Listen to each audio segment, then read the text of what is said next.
I understand Miss Himiko's intentions. I'll leave March and Mr. Yang in your care.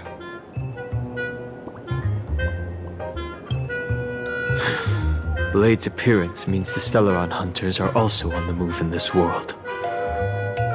From everything we've seen, this mission to play in Arcadia is of the utmost importance. I will accompany General Yao Guang to uncover the Stellaron hunters' schemes. Whatever happens this time, I hope it won't put any of you in danger. I'll do my best to make sure of that. What?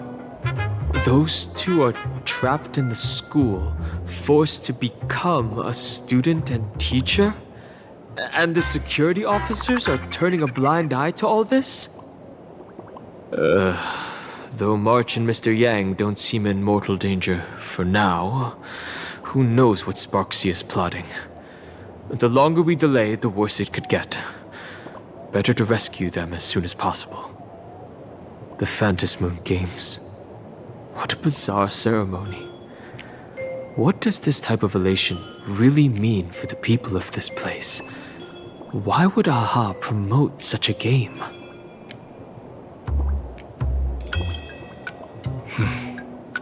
Whatever happens, keep me posted on how things go.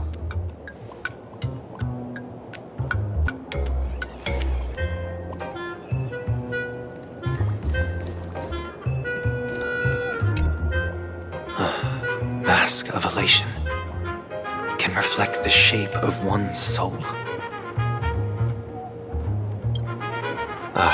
Sure. In Penacony's decorative arts, ravens often symbolize the hidden desires and whispers of humans' dreamscapes. Don't worry, I once tried to ascend to godhood myself. I won't be dazzled by the honor of an audience with a deity. Taking part in this grand event is also about gaining a deeper understanding of this Arcadia. Just as one cannot miss the Charmony Festival when visiting Penacony.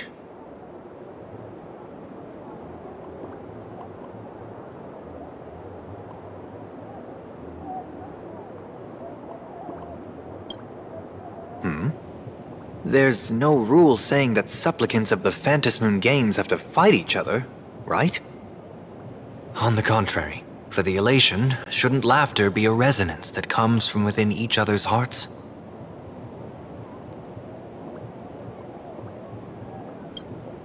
After putting it on, I seem to hear curious voices.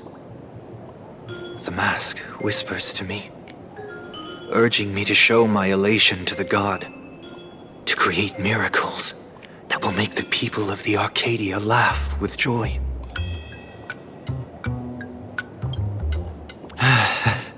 That's a good one. When that general, Yao Guang, shows up again, I should discuss our collaboration plans with her. Good luck.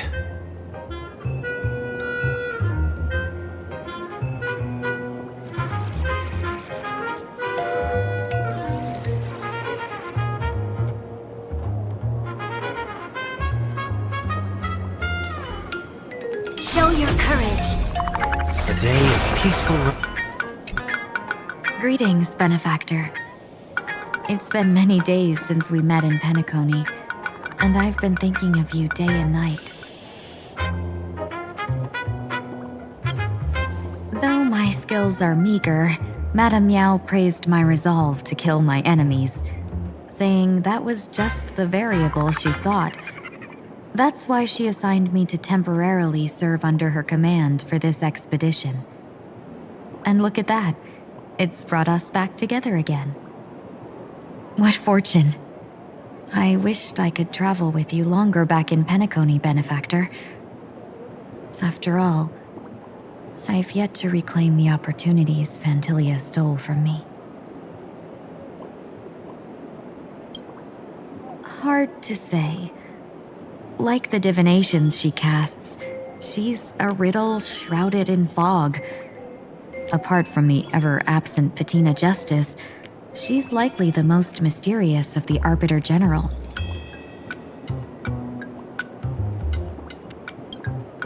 I'm Sure, there's no mortal danger. Please forgive my jest, benefactor.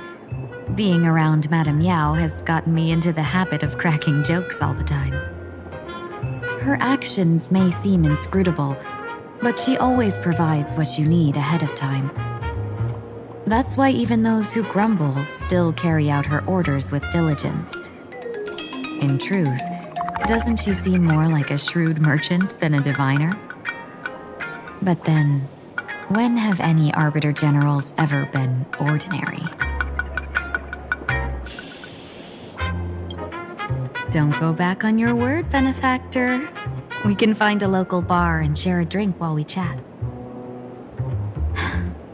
Madame Yao instructed me to meet her at our agreed spot if she disappears. It's growing late, so I'll take my leave now.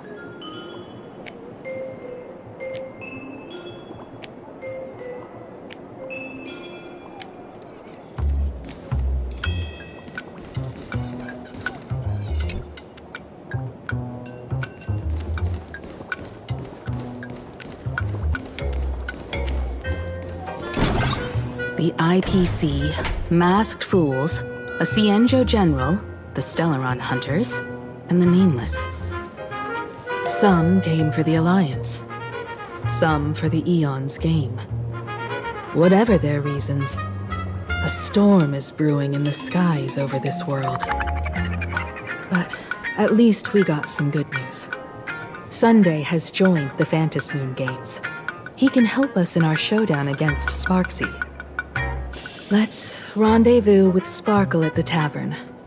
We must uncover why Sparksy entered the Phantasmoon Games, and what sort of Sparksicon she's got planned for Graphia Academy. When I was little, I heard a few urban legends. They say the entrance to the tavern exists behind every single door in this land. But those who aren't invited, or haven't found their destined path, can never step inside. This time, we already have the Fool's invitation in hand. As for the key to open the door, there's a silly rhyme on the back of the business card. For revelry and drinks galore, no need to search from door to door. Heed the fool's riddle with care to find the key that leads you there.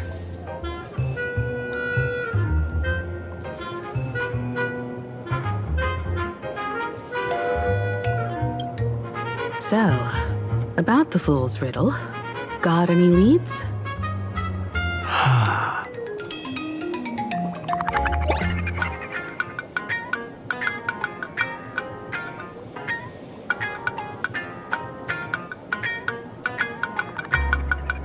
Whether they look up or down, the moon that humanity gazes upon in the sky is always the same phantasmoon. Looking up makes sense, but looking down? How exactly do you gaze at the sky?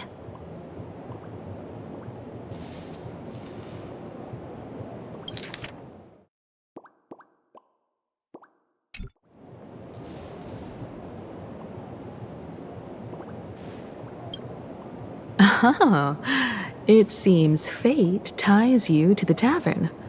I get it now. The answer is Dovebrook.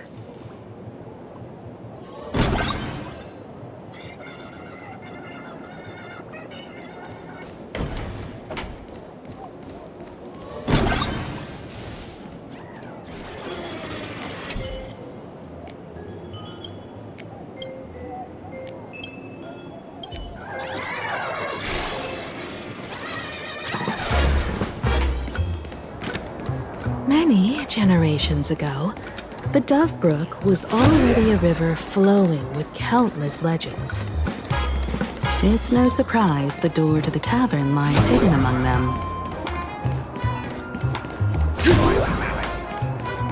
Legend has it that the master painter Graphia once drew water from the Dovebrook to wash her paintbrushes. Many later artists followed suit, hence its other name, the Painter's Dream.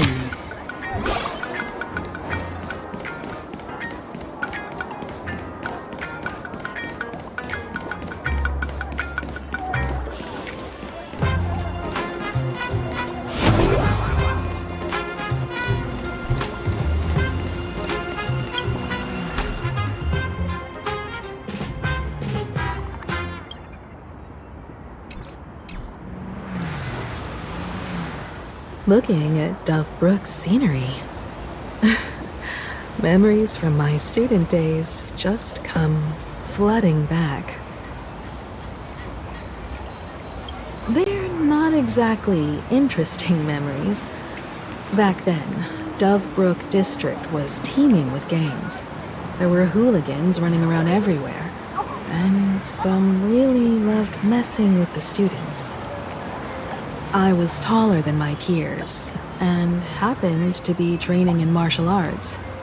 To stand up for my juniors, I would occasionally get into scraps with the thugs on the streets. The people who fell into the Dove Brook River would cover the surface like bean sprouts in noodle soup. It all feels like it was just yesterday.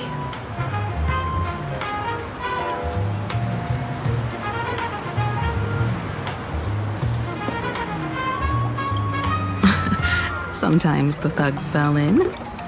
Other times, I took the plunge myself. Back then, I was a bundle of restless energy. The teachers always said I was like a wind-up toy that never stopped banging its drums and cymbals, stirring up a commotion wherever I went. In the blink of an eye, 15 years have passed. Hard to believe someone as reckless and willful as me became the navigator of the Astral Express. Now's not the time to wax sentimental. We've reached the banks of the Dove Brook. So, where's the tavern entrance hidden?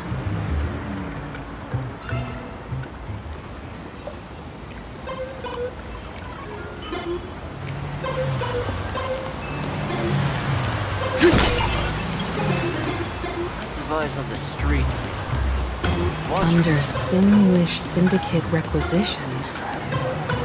Looks like we'll have to find another way across.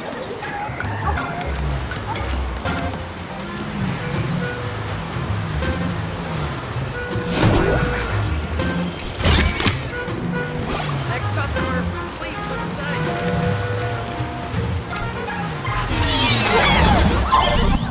According to the business card, the tavern is near the Sinwish Syndicate headquarters. Let's check the other side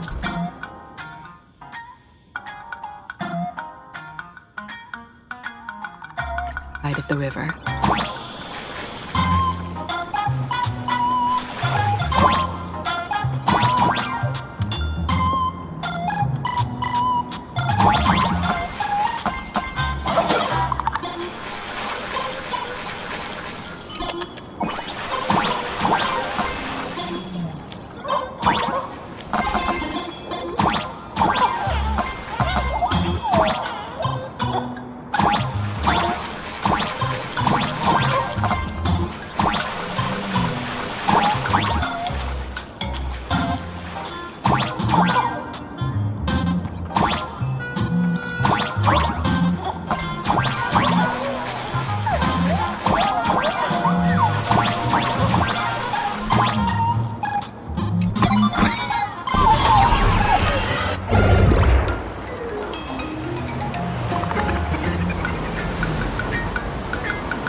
Folks, have y'all heard the joke about the Dove Brook?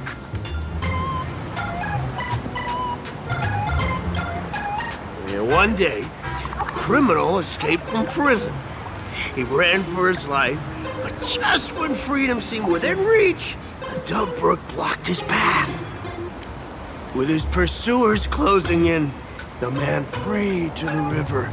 I am hammered by the law, stained with filth. Oh, pure flowing waters, please do not swallow me. A voice from the Dove Brook replied, "There's a pedestal of light upon the water. Step on it and you can cross." The criminal wept. What pedestal of light? It's only the moon mirrored on the water, an image that shatters at a touch. If I step on it, I'll fall in and drown. Guess how the Dove Brook answered him. The Dove Brook said, "You're not hammered at all. Otherwise, how could you still tell the moon from a pedestal?"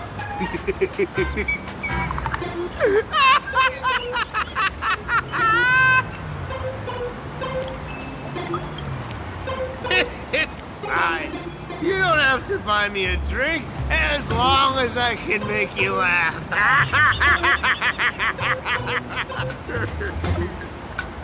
That joke sounds like a hint.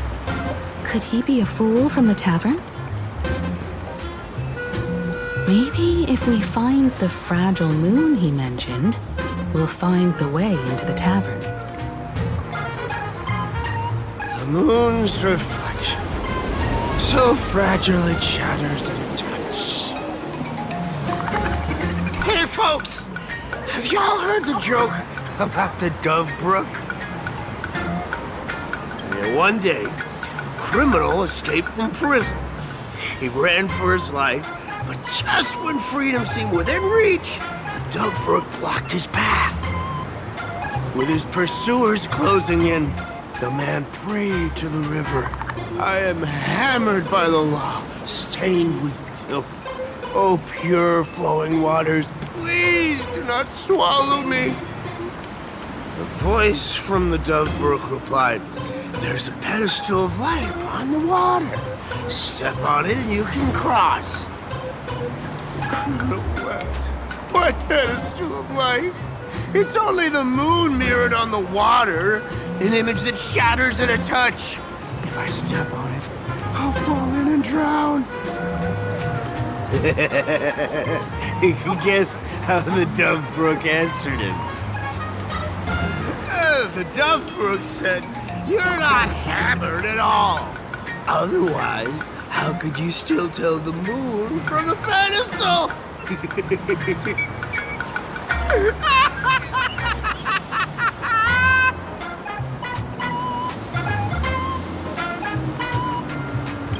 It's fine. You don't have to buy me a drink as long as I can make you laugh.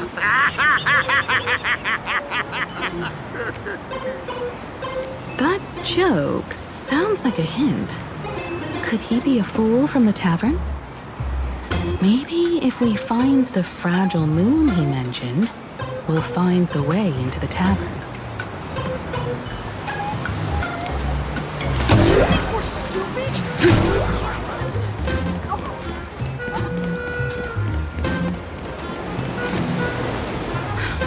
Sparkle's riddle says this: whether looking up or down, they all see the same phantom moon when gazing at the sky.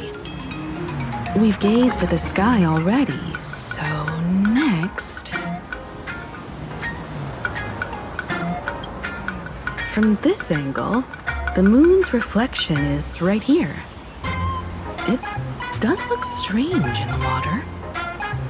If what the card says is true, and the fool's riddle is the key to entering the tavern, then this moon must be the door lock. Come on, let's take a closer look at this strange moon.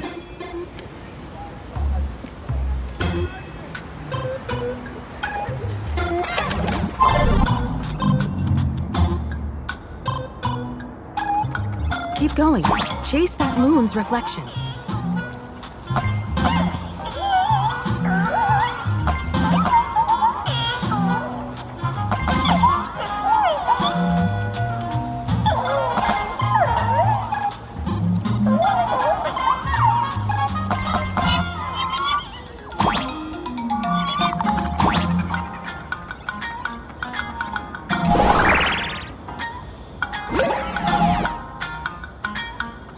Looks like the fool shattered the moon lock, and we're one step closer to the tavern.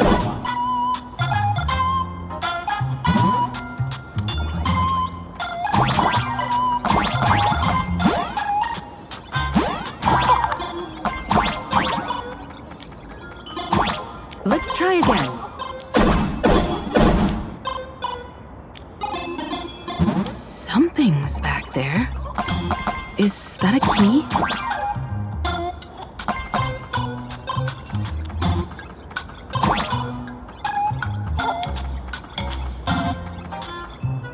The moon is about to break. Let's try again. The key has dissolved into the water. The water's surface is about to change. Look, the tavern's shadow has appeared.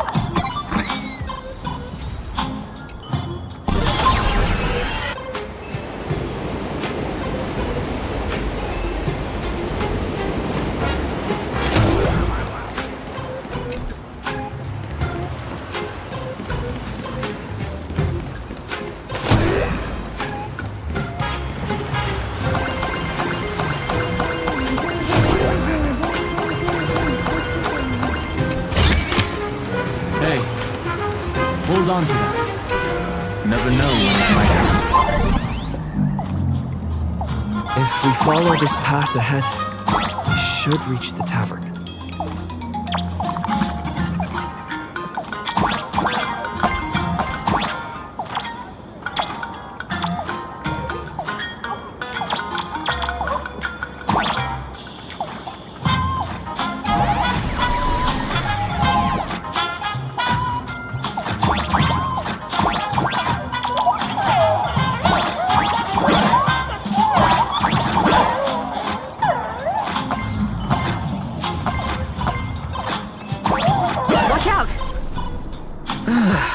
I almost forgot. You're a full-fledged trailblazer now.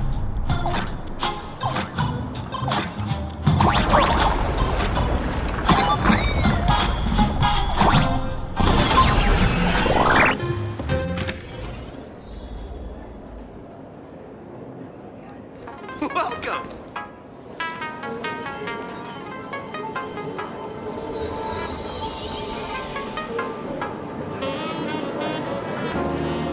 So this is the World's End Tavern. No. Allow me to correct you. If you think this is all there is to the tavern, you're sorely mistaken. Like a single grape on a great bunch, this is just the part where the tavern connects to this world. Sorry, but this looks like a regular lounge. The so-called plain Arcadia isn't really an Arcadia either, but who's complaining? Life goes on, doesn't it? If you're looking for something that's true to its name, take a ride on the Astral Express. Funny thing is, it's literally a train. You know, can't find a single trace of astronautical engineering on it. Wait, you two are navigator of the Astral Express and the raccoon on board, right? I've seen you in the news.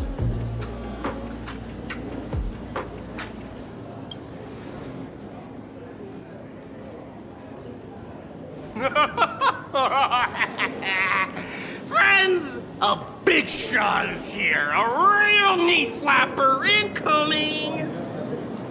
Really? From the Express? You're not so freaking way enthusiast, are you? Express folks come to the tavern too? Do they even have the sense of humor? Oh, no. Hey, can I get your autograph? saw the sole of my foot. I'll never wash it again. Everyone, curb your curiosity. These two are my guests. Even the most mischievous among you should know when to stop and mind your manners. Well, if it isn't Little Sparkle. We've all heard your joke.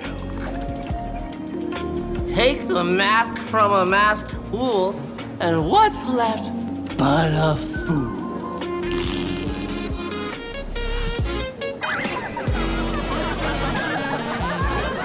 Oh my! Wouldn't a masked fool be better off without the fool? An empty mask sounds even better, no?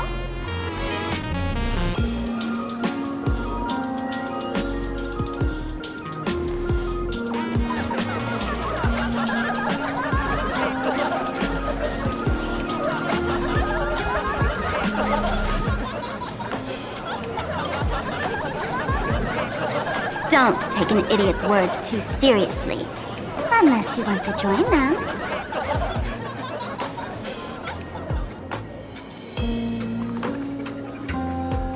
All right, now I can finally entertain my guests without interruptions. You two, this way. Let's talk about the imposter.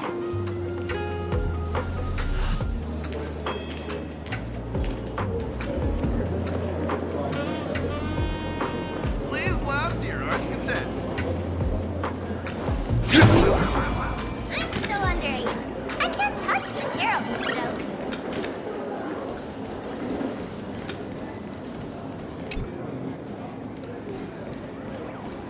Give me the same old. Some dry jokes. Shake it.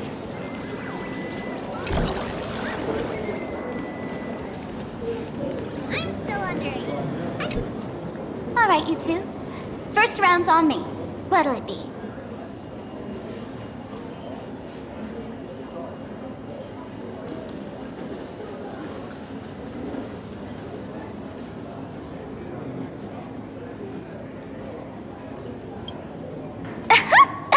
This is a tavern. Even if you don't drink a drop, the fool's jokes and pranks will turn your world upside down until you can't tell the sky from ground. We're not here to drink. Time's ticking. Did you find anything on Sparksy? Don't pull a long face. You'll sour the vintage in the cask.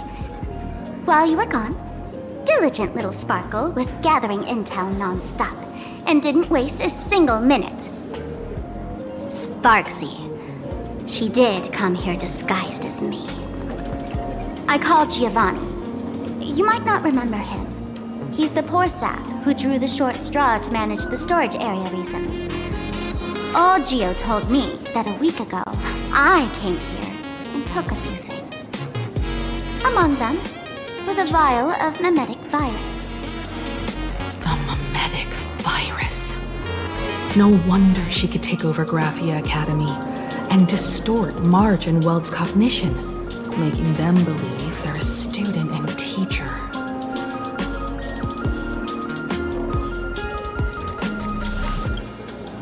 Close enough. The so-called Sparksicon is a front for spreading a mimetic virus. Knowing that isn't enough, what type of mimetic virus is she spreading? What are the symptoms?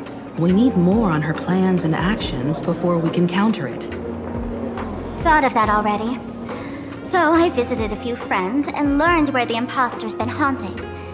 To dig up details, we'll have to get hands-on. Lead the way, then.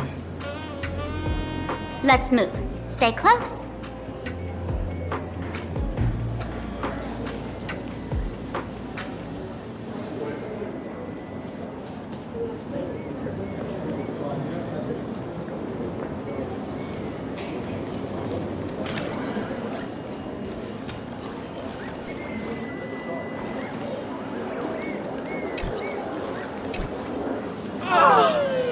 Abandon all despair, ye who enter. If you want to pass, then amuse me. By the way, hate to ask, you're not Aha themselves.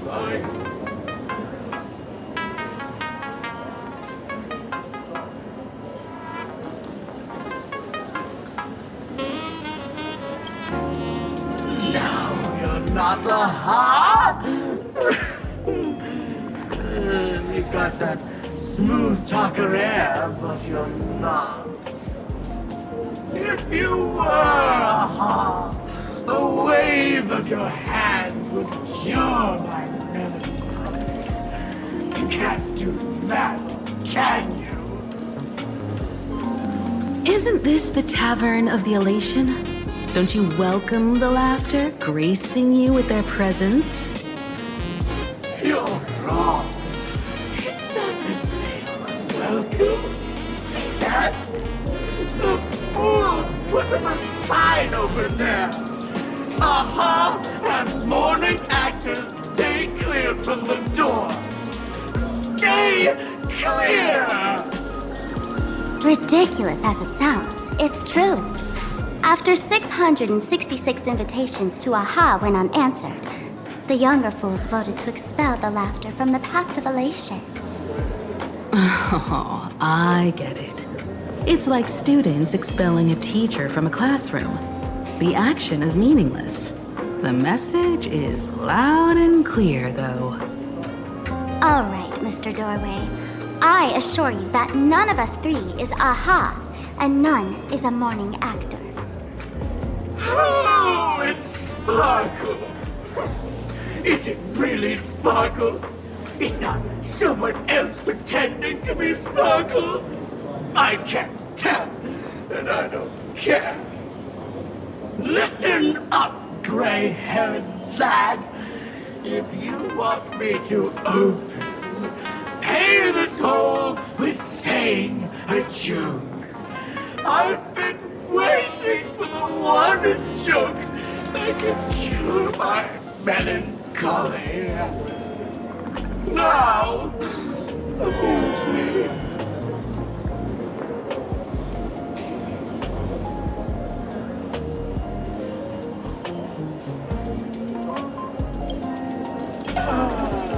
And then? I said it. A joke. Poor child! A bad joke is more pitiful than melancholy.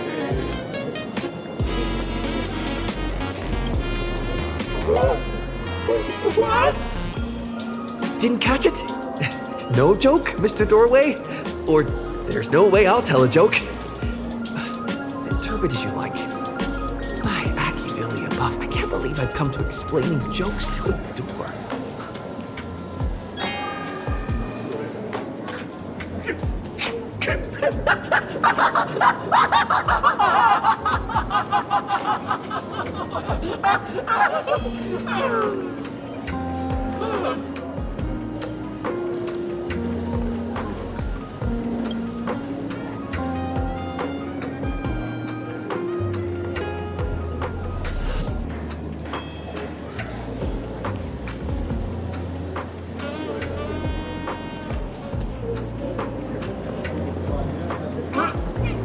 What are you going to do?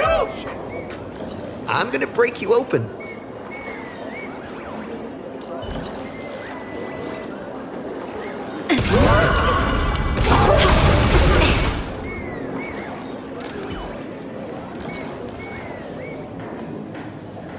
Didn't expect you to have the pull to get me into the tavern. As expected of a detective's assistant. Back when I still had a sense of humor, a fool gave me an invitation. You can thank him for that. You're really going to see the Stellaron Hunter case through? They can only pay you in dirty money, you know.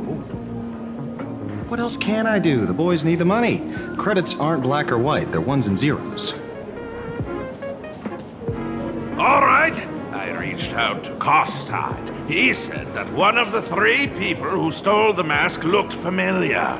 He might have seen them in the news. Based on his description, I spent ages sketching the suspect's portrait. And I suspect it might be Dan Heng, the Nameless from the Astral Express. Costide. You owe him another favor. No paying this one back, huh? Speaking of which, Dan Heng. That's a Xianzhou name, isn't it? Where have I heard that name before? It sounds so familiar. So, which of these three is Dan Heng? The one with gray hair? The redhead? Or that black-haired girl who looks like she's ready to stir up trouble at any moment? No, no, don't tell me yet. Let me guess. Didn't expect you to have the pull to get me in. But you're really good. What else can I do? All right. Based on his Costa. So, which of these... No, don't tell me yet. Let me guess. I know a bit of the Xianzhou language. The word Dan can mean red. So Dan Heng is the lady with red hair, right? Your deduction skills never fail to impress. Fine, I'll just give you the answer. None of these three is Dan Heng. Do you even watch the news? TV, newspapers, the internet, it's all fake news. What do you expect me to look at? Let's get down to business. I couldn't find any trace of Dan Heng's actions. It's like someone wiped them clean. So I decided to try a different approach. Keep tabs on the other members of the Express crew. Maybe following their trail will lead to clues about the mask. Nice work, Mr. Wren. They're heading deeper into the tavern. Follow me. I see, gray hair. The tavern not inviting you sooner was their loss. Come on in. Is the drink in these barrels really brewed from jokes? Yep. You know your stuff, man.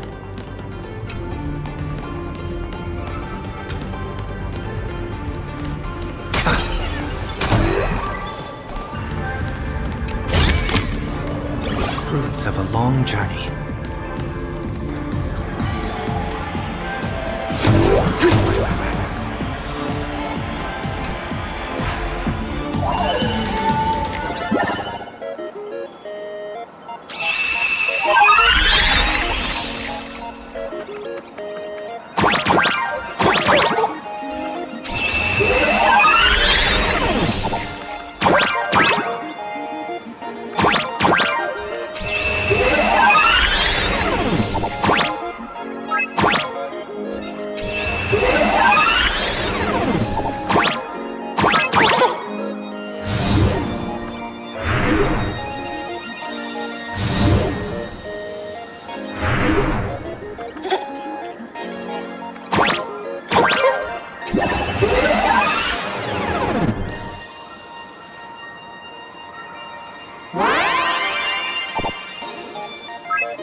Hey, hold on to that.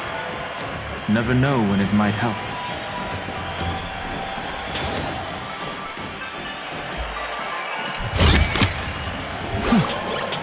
I'll take this back to the Express. Time to... Where's this? Ta-da! Welcome to the dazzling lights of the Bliss Star. The heart of the tavern, Plain Arcadia's dazzling dance floor. There are some tasteless masked fools who consider this place the secret to keeping the laughter going. If life's cruel, don't beg for fairness. Dance! Shake away that sadness until it's all well mixed with the joy in your body. That huge light orb up there. For a tavern, it's as essential as the faintest moon in the sky. If we get the chance, I can take you inside for a real eye-opener. Speaking of which, 2 months ago, some idiot, after downing hundreds of drinks, had the bright idea to knock it down with a super overlord spinning top. So So, we had to reinforce the blue star with a steel frame around it, and seal it inside the world in canvas.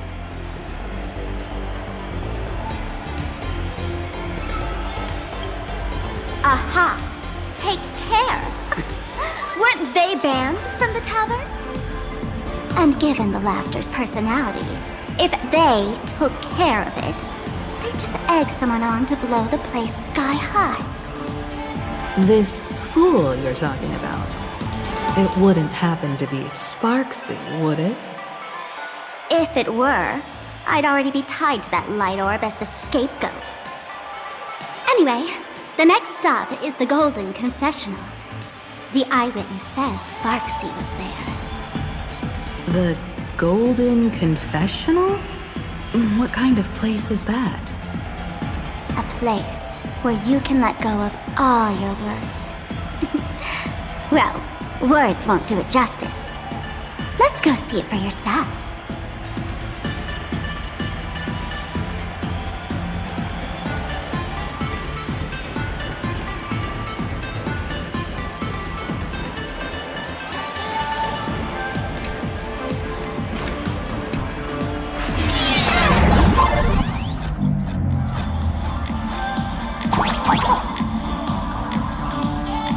Let me show you how to open a path.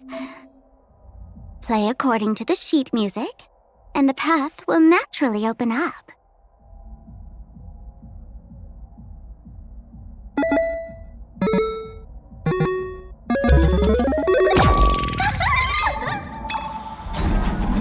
The steel frame actually opened.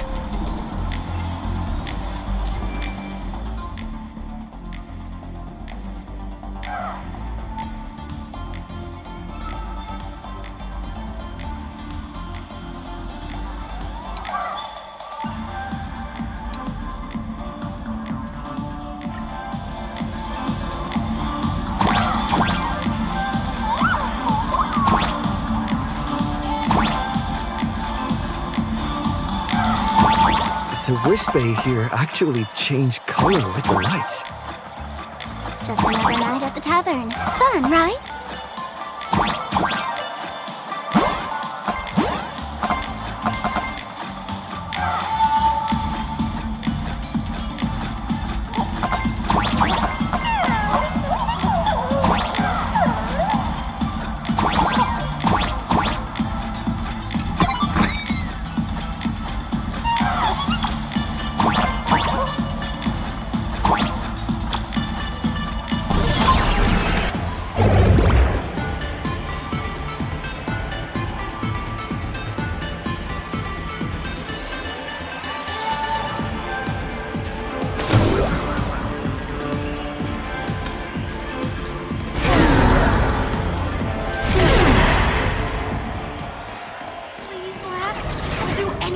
So many sinks? Why bring us here? I hate toilet humor the most.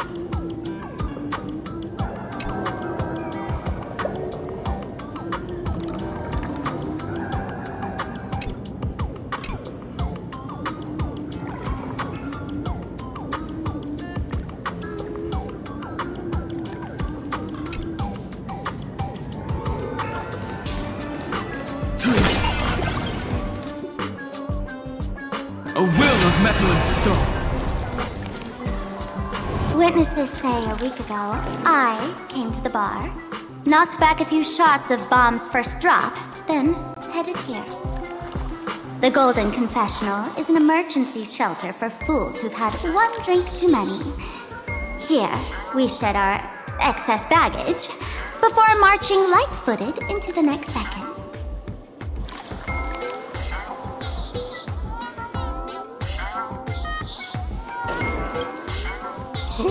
The Golden Confessional is the Golden Confessional, not some random bathroom. Well, if it isn't my old friend. Sparkle's sake, you be coming to the tavern. Old Sampo's heart is bursting with joy. And a teensy bit of sorrow. How did Sparkle beat me to inviting my #1 buddy to the tavern for a drink? You knew? And what made you link me to this place? That's kinda harsh, bro. Hello, Miss Himiko. Long time no see. Mr. Sampo, hello. What business brings you here this time? No business. Just here to repay an old favor. Ms. Fool here sent me a message asking for H-E-L-P. Someone's been parading around the tavern impersonating her. Well, now, this is some juicy news. Miss Sparkle's usually the one impersonating others, but look how the tables have turned. Trickster's getting a taste of her own medicine. Shush, Sampo. I brought you here to repay a favor, not to gossip about me. Oh, I've suffered the embarrassment of losing my mask myself. Thanks to Miss Sparkle's mercy, I didn't end up stranded, so here I am today, ready to help you out. No questions asked. All right then, let's get to work. Get to work? What are we doing? Naturally, we'll fish around in these thrones where humans dump their worries and find the worries that Miss Sparksy left behind. You want us to unclog your toilet?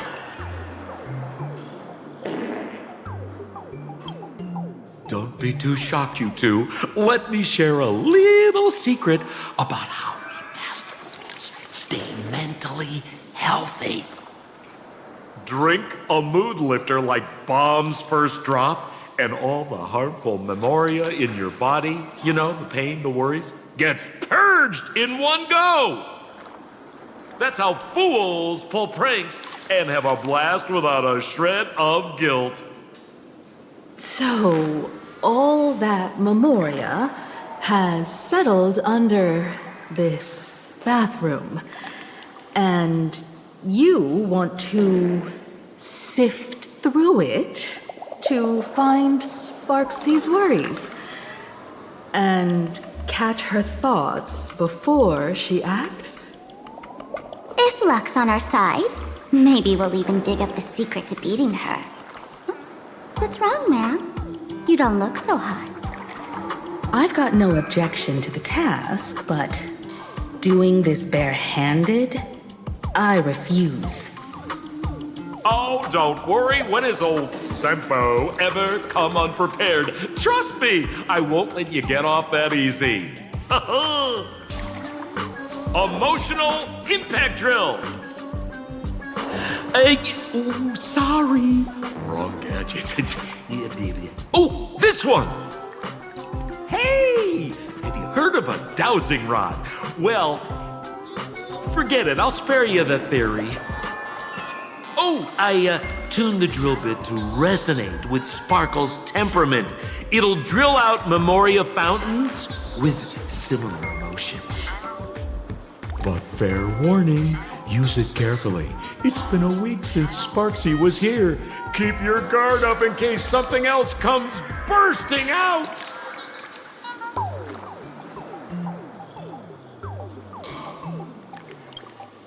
Well, if you ask me, leave it to luck. We don't have time for luck. My radar says that pompous imposter would pick the highest spot to vent.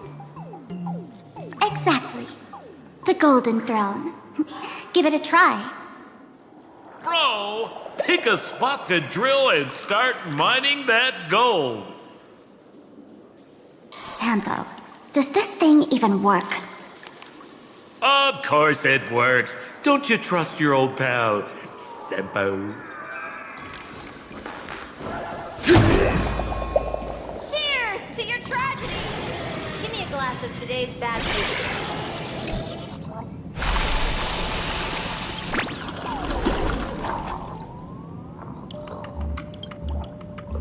What? That doesn't seem like something she'd be worried about.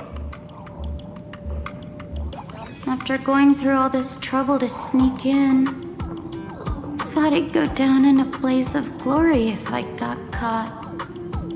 What the heck is going on with this place? Have the masked fools really fallen this far? Me? I'm a mourning actor.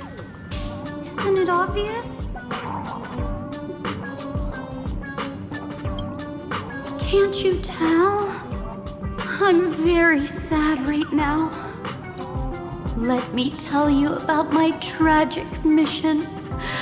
After the tavern issued a ban on mourning actors, I painstakingly snuck in here to reveal to them the truth that destiny is eternally sorrowful.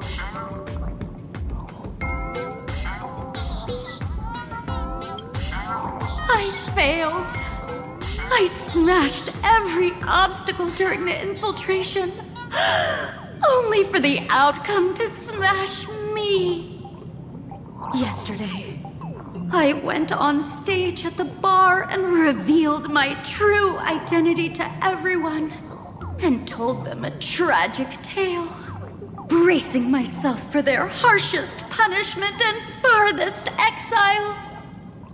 But these fools kept whistling from below, and some bought me several rounds.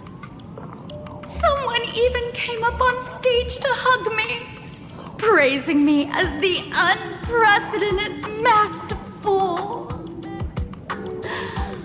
This is utterly humiliating. These bad taste jokes.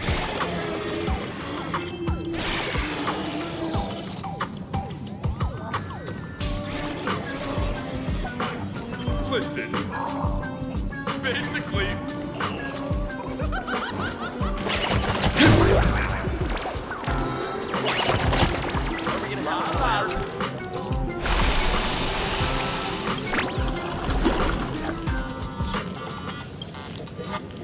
Watch out, bro! Must be some weird thing a fool dumped into the sewers, huh? Which irresponsible exorcist did this? The tavern sewer system is not a dump. Transform! Removed! Serenity is before me. For tomorrow. That hurt!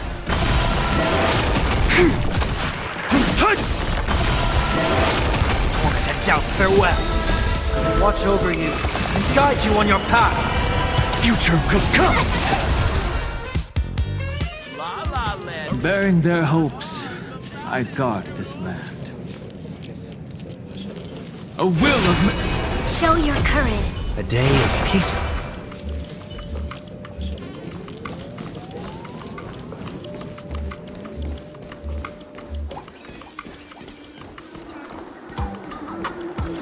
Gotta get ready for a big one.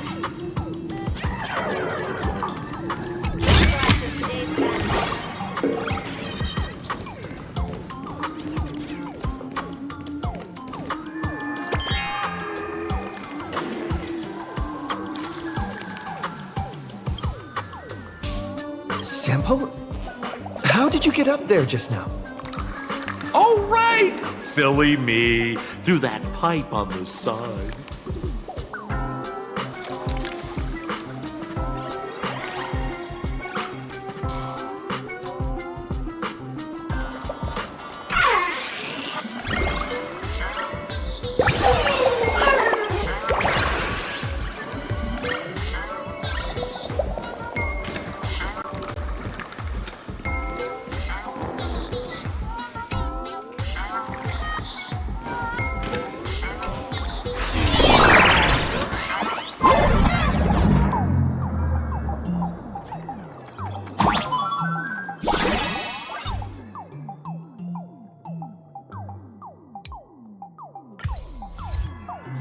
What's this? A plunger?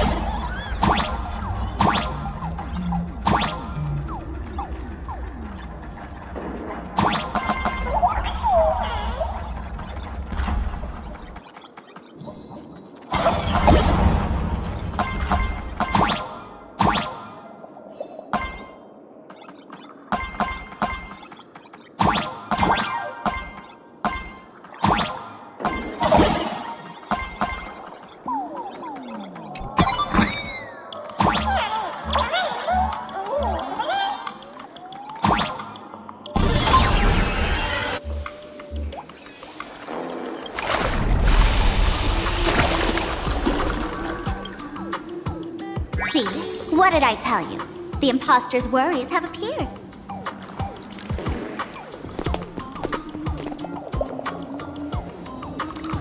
What a rare sight. Sparksicle used to always connect with everyone online. But now, for the first time, she's meeting her fans through the sewer network. Sorry, but we're your haters. Come clean now. What are you planning to do with that mimetic virus you stole? Use Sparksicon as a front to turn everyone into mindless zombies or dancing monkeys? How could I ever harm my dearest, most beloved fan? You took an entire school of teachers and students hostage and turned them into your puppets to help you enter the Phantasmoon games. You're going to argue that you did it all for them? Of course I did. From the very first day I was created, I've been doing exactly what my creator asked of me. Listening to every fan's questions, empathizing with their pain and troubles. They feel insecure about being ordinary, cry when ignored by those they like, and strive to stand out because they desperately want others' approval. Sparksy hears every wish, and she answers. During these Phantasmoon games, I'll grant their wishes through the ceremony of the Master of Elation.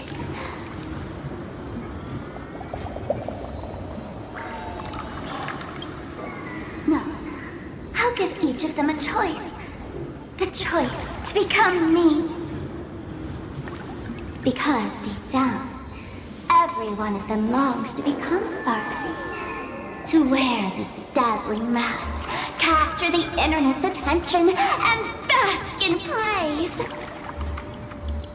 You must have heard that saying. In the future, everyone gets their 15 minutes of fame.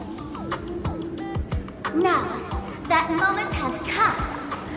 Sparksicon will turn every spectator into me! For reals? She plans to use a mimetic virus to turn everyone into herself? Oh, the answer was right there in the riddle all along. You know, I gotta say, that's very sparkle. As expected of my imposter, you're absolutely bonkers! Sis, is now the time to be tooting your own horn, just thinking about being turned into a copy of you? Oh, I can't even force a smile.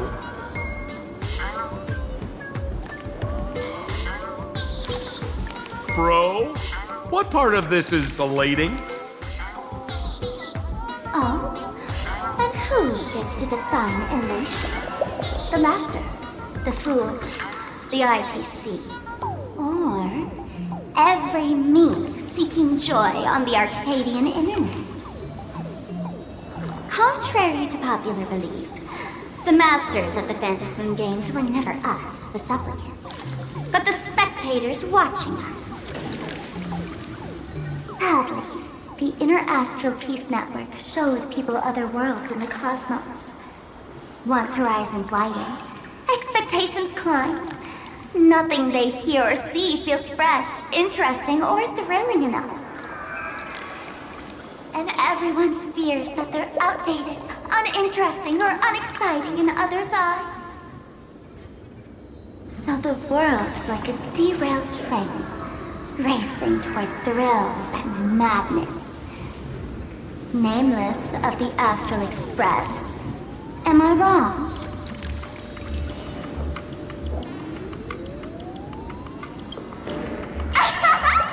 Bingo!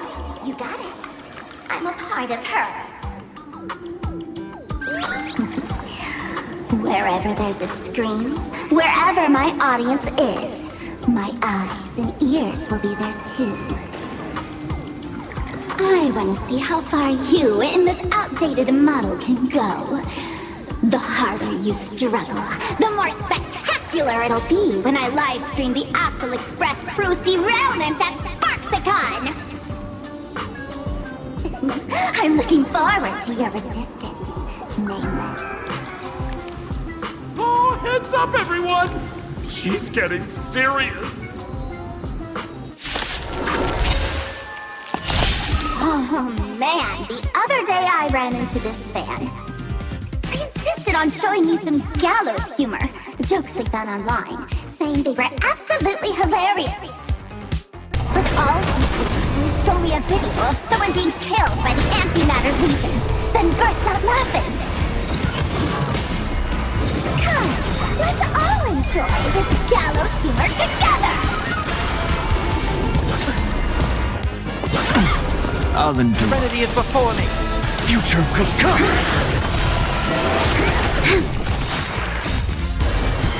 To guard and defend!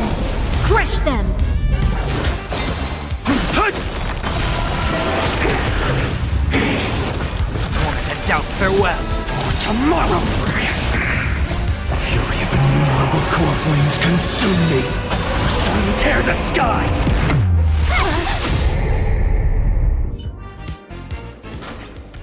Listen, Sparkle, you only asked me to do your dirty work, but you never said anything about being your thug.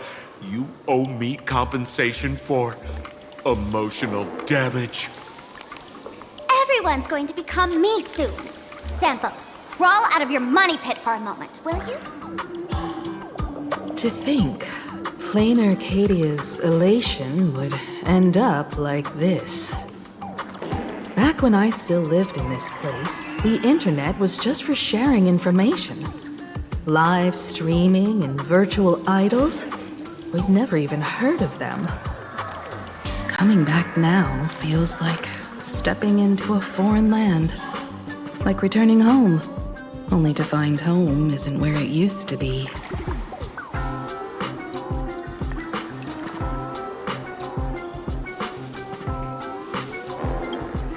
It's just madness wrapped in a cheerful shell.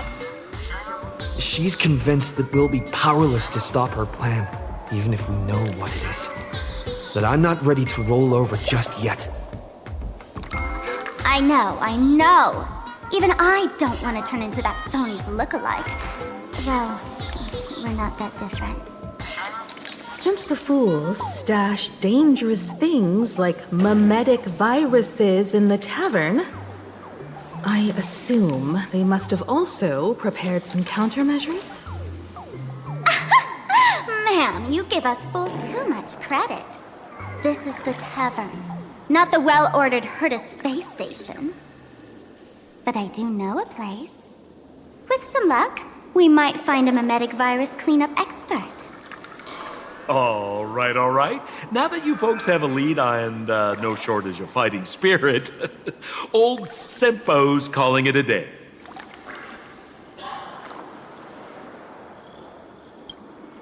The Astral Express always has a way of handling crises, doesn't it? With big shots here, a sidekick like me doesn't need to steal the spotlight. Oh, if you run into trouble, you can always ring old Sempo then. I'll even give you folks a special discount, sort of. Well then, farewell, everyone. So, where are we heading next? Let's check out Fatal Joke. Fatal Joke? What kind of place is that? Maybe some kind of hospital.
This place feels more like a maze than a tavern. Well, it is a space-time maze, after all.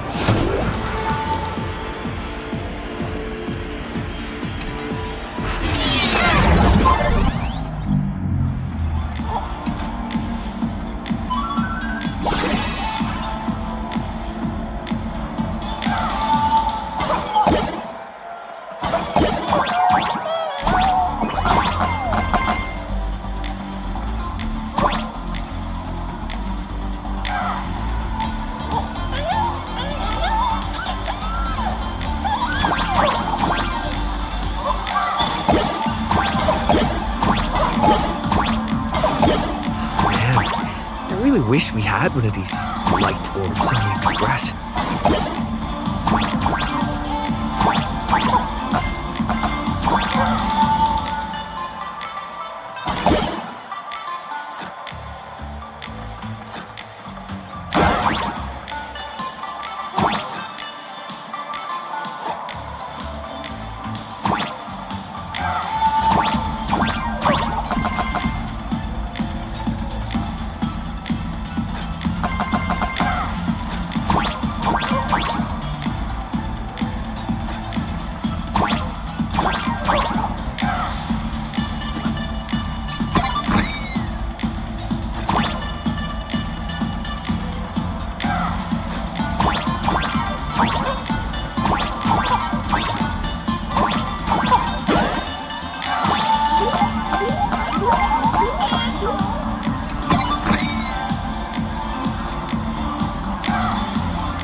Attention patients, please refrain from eating beef.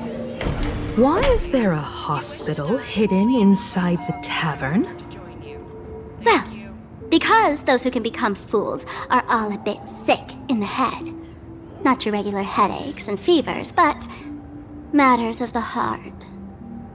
Every time someone goes bonkers and stirs up trouble in the tavern, like scattering nosewalker parasite ticks in every corner, or spiking the beer barrels with truth serum that makes people spew insults.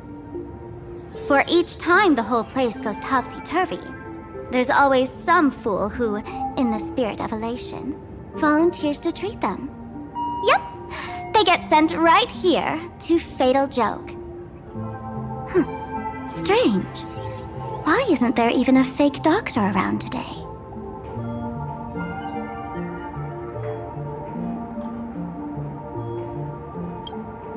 Even if some fool claims to have a legit medical license, you wouldn't dare trust them, would you? Attention patients, please refrain from eating beef hot pot in the hallway. If you wish to dine, please invite the hospital director to join you. Thank you. Would Dr. Hartman from Plastic Surgery please report to the director's office immediately? This hospital doesn't even have a plastic surgery department. Who on earth are you?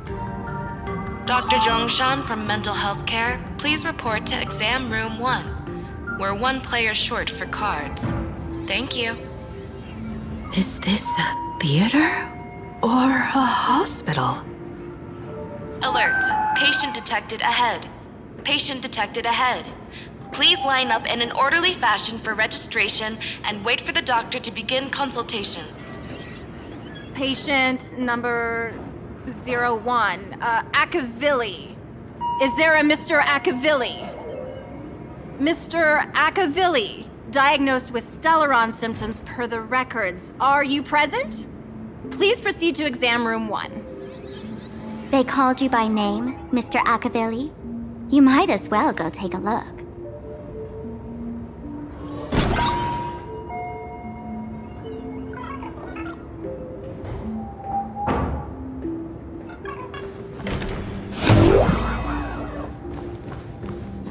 Attention all doctors and patients. Do not believe any information from this broadcast. I repeat, do not believe any information from this broadcast. Thank you. It'd be so funny if you were not.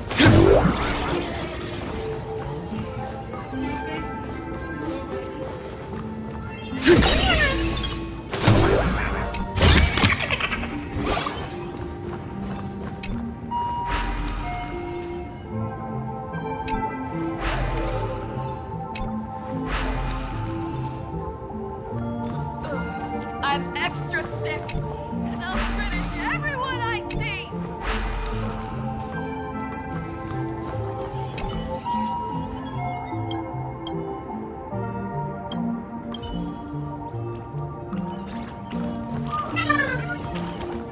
Would Dr. Hartman for plastic surgery please report to the director? You're finally back, Akavilli. I've reviewed your clinical records. Your Stellaron symptoms are stable. Continued observation will suffice.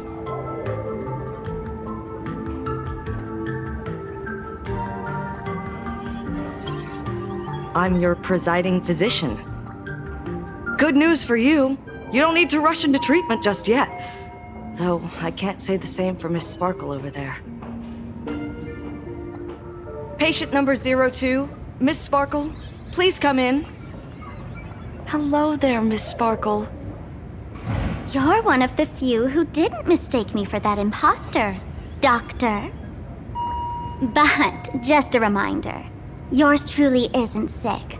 I'm perfectly healthy.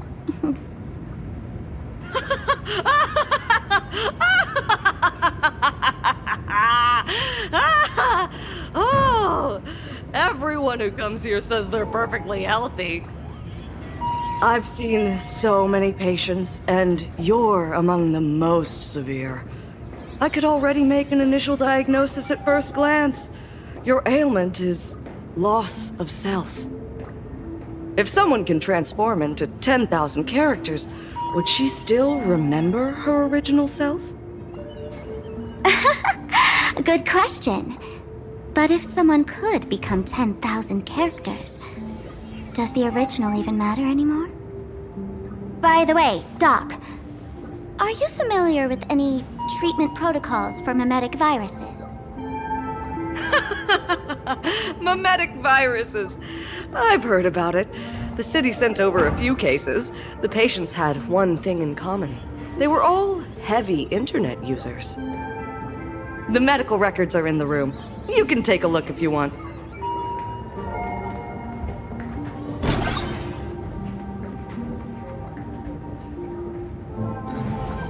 The medical records are in the room. You can take a look if you want.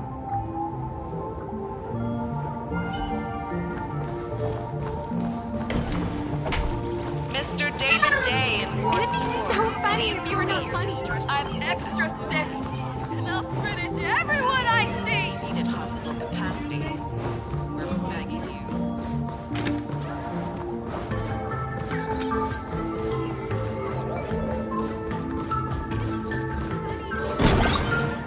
Is this Dual-Mention City? How is that possible? The tavern's spatial structure is bizarre to begin with.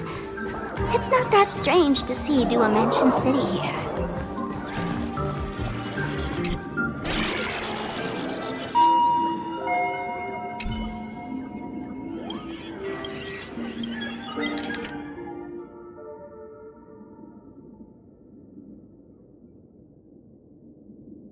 No way. Are these General Yao Guang's medical records?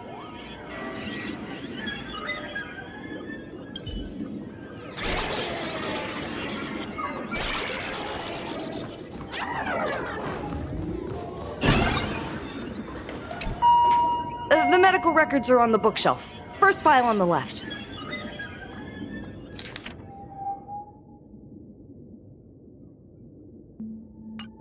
Are there already victims in the city? To eliminate the mimetic virus, helping Patient Zero face reality is a crucial phase of the treatment.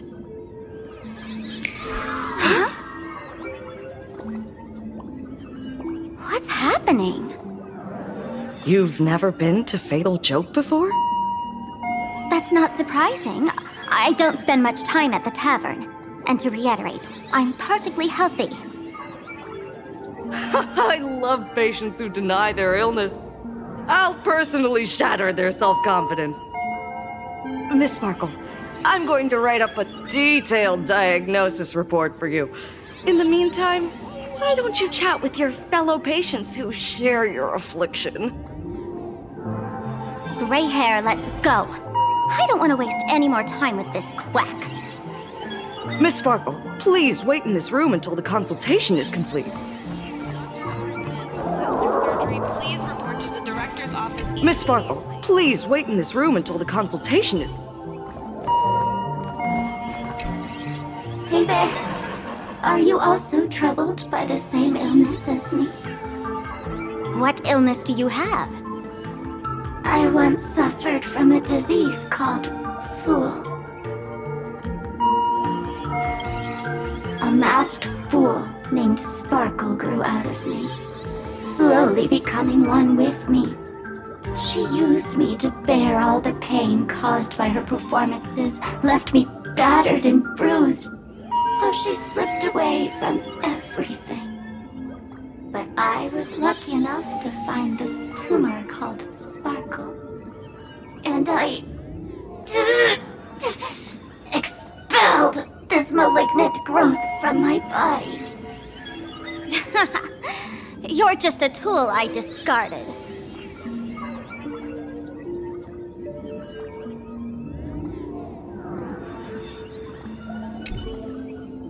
No. I don't want Sparkle to grow out of me again.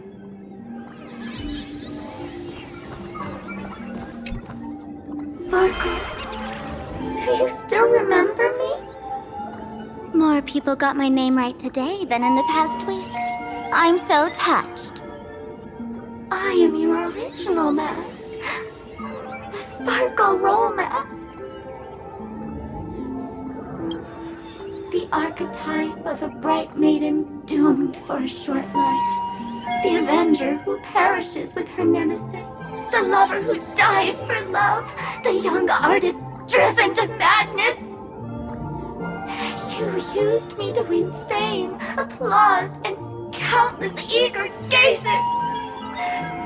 So why would you cruelly cast me aside? Please, wear me once more. The worst thing an actor should do is be tied down to one type of role. Do yourself a favor and stay down. The diagnosis results are in, Miss Sparkle.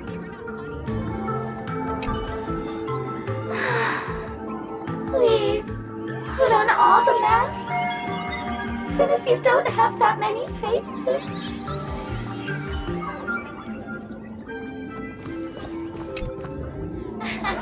Sparkle, you're back! You seem happy.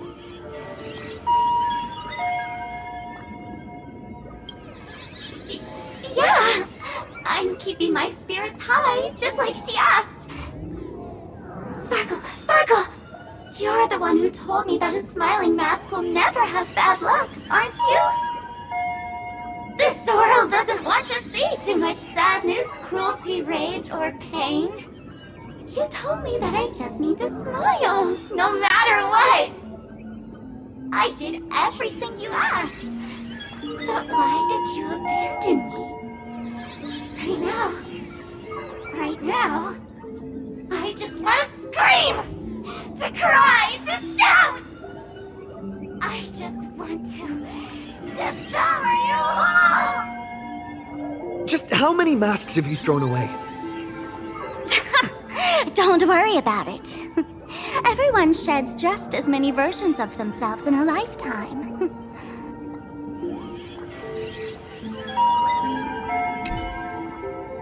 Come on, let me eat you! I'll swallow you whole!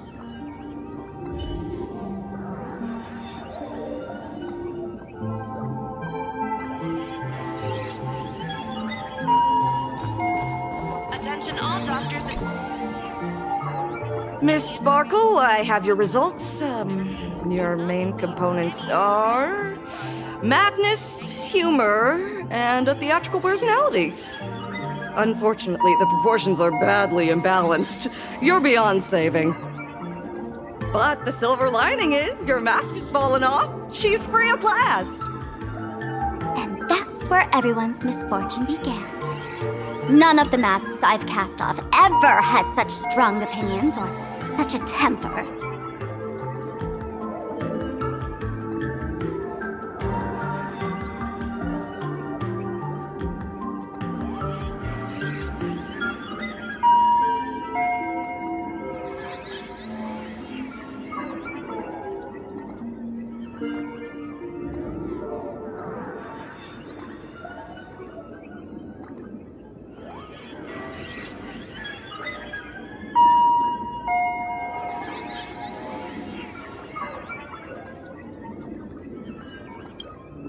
She no longer needs to be corroded by your cancer of rationality. Now she can do anything that you wanted to do but didn't dare to do. Ha! As if there's anything Miss Sparkle wouldn't dare to do. For example, you don't dare wear any one mask for too long. Like a butterfly shedding old skin, you keep discarding every mask just so you won't be defined or bound by them. You're afraid to stop, to be stuck in some stereotype. You're afraid that one day you won't be elating enough. That's why you drew Miss Sparksy and became her online. As a dazzling mask, everyone confides in her. Everyone wants to be her. Everyone feeds her their clever ideas. You thought this would inject new life into your elation. But sadly, once the mask is on you, you become its accessory. People care only about the image the mask paints. No one cares about the you beneath. And that is why she came to life. Human recognition and desire will flow through the internet, providing nourishment for her to bloom. She'll become a bewitching flower, conforming to everyone's wishes, letting them wear her, become her, and blossom across all of plain Arcadia. What a beautiful sight!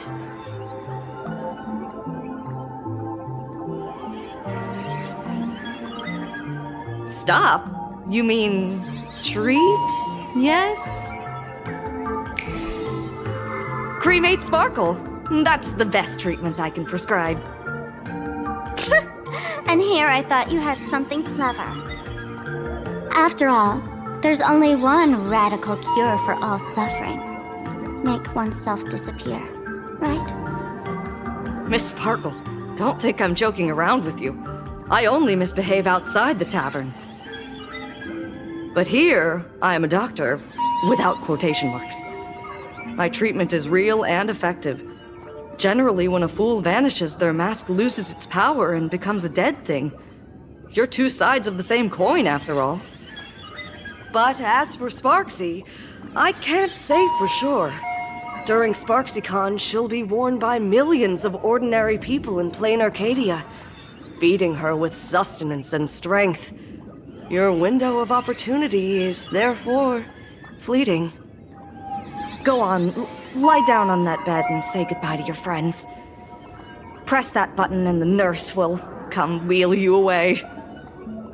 There's a door in the tavern that absolutely positively leads to a still-burning star in Siduni Rama. The nurse will send you there, and that'll be the end of it. And if I say no? Then I'll have to be impolite.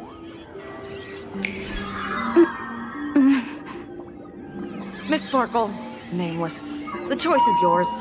As for me, by the laughter above, I've got to catch the next ship out of this dump. Hey! What's going on? Why am I pinned here? Gray hair. Ma'am Navigator. A little help?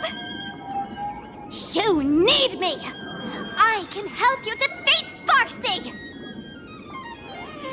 Hey! What's going on? Why am I pinned here? Gray hair. Ma'am Navigator. A little help? You need me! I can help you defeat Sparksy! Hey! What's going on? Why am I pinned here? Gray hair. Ma'am Navigator. The mask of the masked fool represents what you wish to become. You use it to focus your power, but the mask will gradually bind you as well. That's why you've been avoiding Sparksy all this time. She didn't just steal a vial of mimetic virus. She stole your strength. No wonder the fool at the bar joked, when a masked fool loses their mask, what remains is just a fool. Yes. Every fool has at least one such mask. Not mere decoration, but a part of our destiny crafted by our own hands. It might be a morning actor mask you took a liking to and stole from them. It might be a head accessory you personally sketched in a moment of inspiration. Or it might be something that one day fell from the sky and latched onto your face. To become a fool, one must experience at least one such instance of destiny. The moment of masking one's face. Through the mask's eye holes, we gain a different perspective. Finally seeing how the universe is simply churning with endless jokes and the absurd nature of our existence as living beings. The mask is who we want to be. And now, this imposter is more me than I am. Do it! Press the button. Call the nurse and cremate Miss Sparkle. At least then, the imposter will lose her power for a little while. You should be able to take her down easily, right? You're not actually going to press it, right? Give us a moment to hesitate, to think. Waiting is torture, you know. You're not doing this on purpose to punish me, are you? Hey, gray hair! Say something!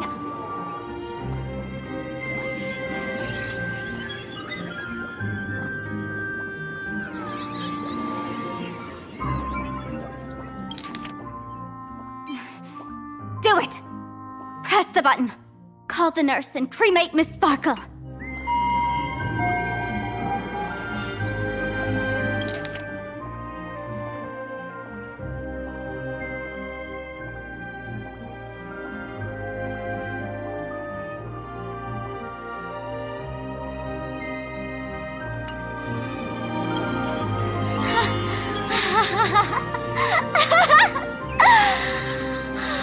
I knew it. Gray hair. You're still that same warm-hearted gray hair I know. Psst. Let me tell you something. While no one was looking, I already popped the battery out of the button. This was a test, and you passed. Since the fool made her choice, she must have a plan to reclaim the mask, right? If you dare say no, I'll press this button and let the orbital cannon cremate you for real. Your sticky little fingers aren't fast enough to steal this battery, are they? There's a way. There's always a way. Sparkle will definitely take responsibility and work together with everyone to stop Sparksicon. What's with this applause? Have we been watched the whole time? Bravo! Please report to the director's office immediately. This hospital doesn't even have a plastic surgery department. Who on earth are you?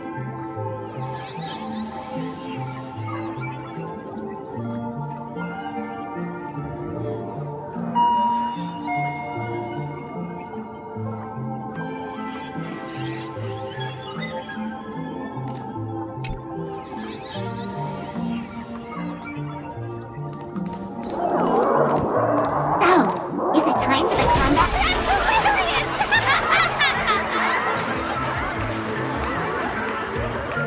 So the audience watched our every move in that treatment? Is this a hospital or a theater? That's life for you. While there's life, there's judgment. In every unseen corner, countless judging eyes are watching, diagnosing, and writing their own prescriptions. I must admit, Fatal Joke is a fascinating place. Real shame I didn't come check it out earlier. Ignore the spectators. They're just here for laughs. They won't help and couldn't if they tried. You said you had a way to stop Sparksy. Let's hear it. What's the plan? I've got a few anti-sparkle weapons in my collection.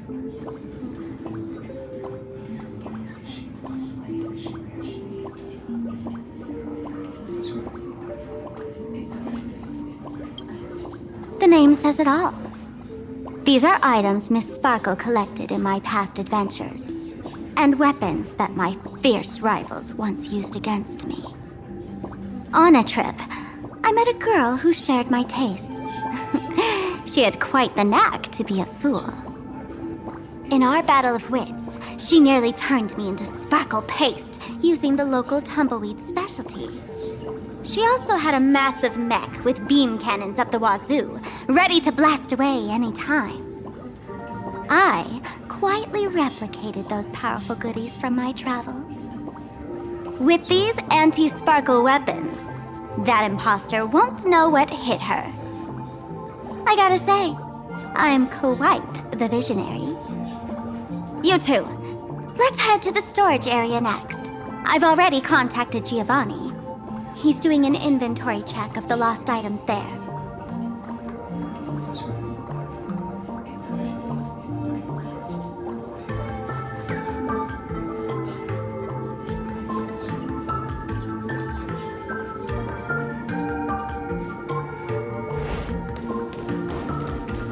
Attention all doctors and patients. Do not receive any information from this broadcast. When will I be able to see this in This is the state for no one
good haul. That's the essence of trailblazing.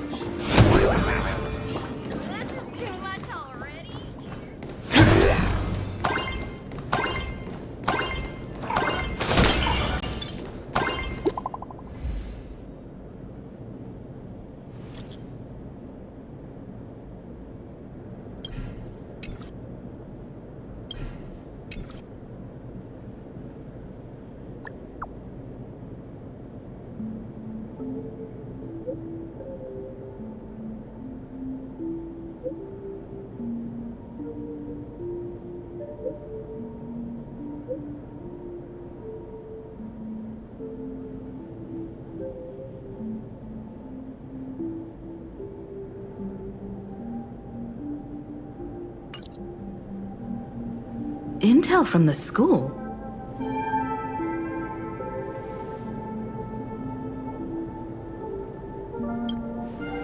The Furbo journalist couldn't find March or Mr. Yang, but they did spot Sparksy taking down the wave mural in the school courtyard. Oh? That's noteworthy. Looks like Sparksy is busy making preparations too. But why do all this? Never mind her for now. Let's check out the Fool's storage area.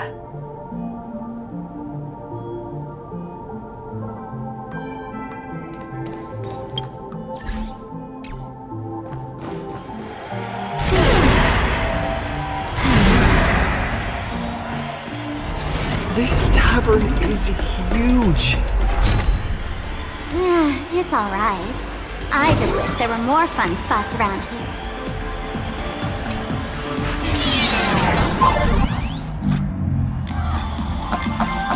Wait, there are that many people under the dance floor?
What are you doing up there? Working my tail off for you, tallying the losses. Wait, who'd you bring with you? Oh, it's Mr. Trailblazer. I knew you'd step into the tavern and become one of us someday. Those with the makings of masked fools are naturally drawn to one another. You sure know quite a few fools. Ah, and the lovely lady behind you. You must be Miss Himiko, navigator of the Express. A pleasure to meet you. Mr. Giovanni, just call me Himeko. Normally only fools may enter, but since Sparkle brought you, and you are practically an old friend, I can make an exception as the caretaker. Let me show you around. Gio, cut the spiel. Sampo says you recite that intro so often he's grown calluses on his ears. Want the Fool's treasures, souvenirs, and prank gear? Come to the Grand Treasury Storage. They've stashed everything here. You stole my line again.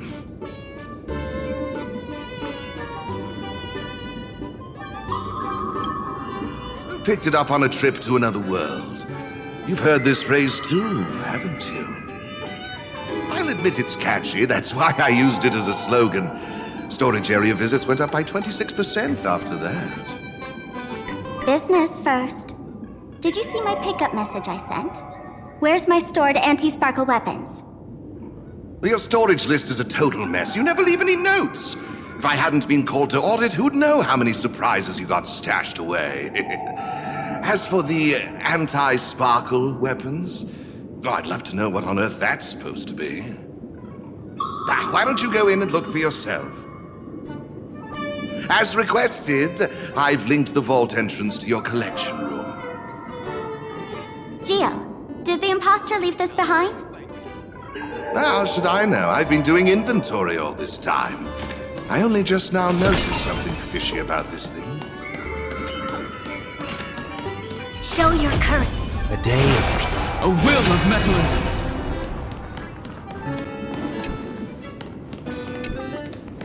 Hey, hey, gray hair.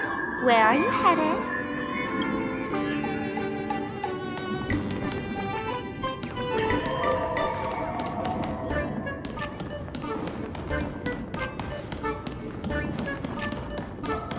Huh?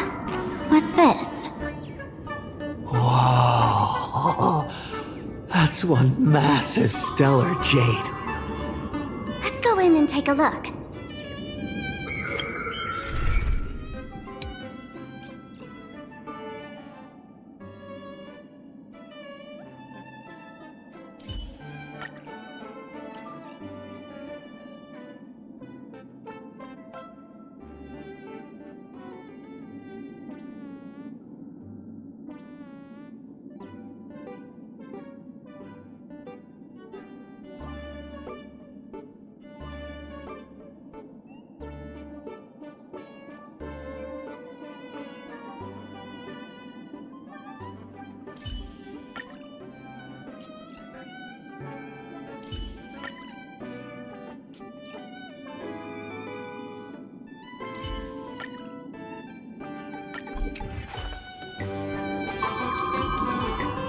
All's revealed in divining light. Watch this.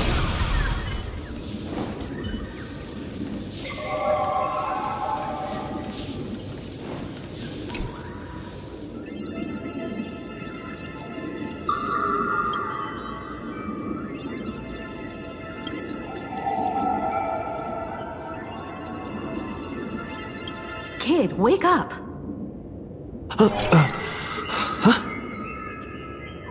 This rock is dangerous. Dangerous? I'll smash it with one swing. You got it. Smash every last one and bring them all back.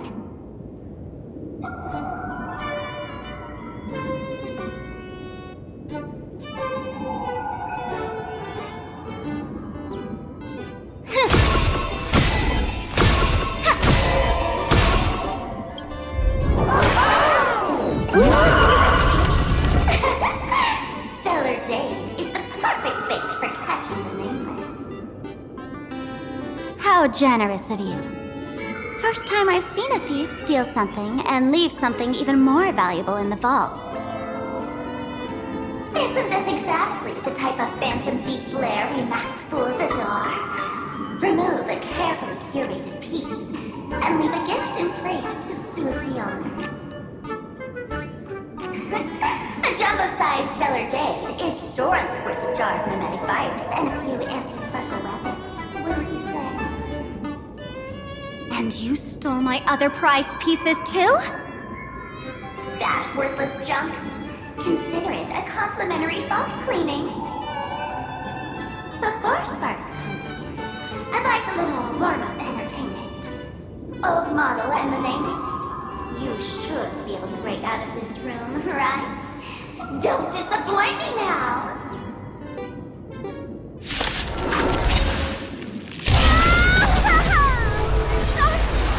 Game over! My anti-sparkle weapon has turned into a failed science project!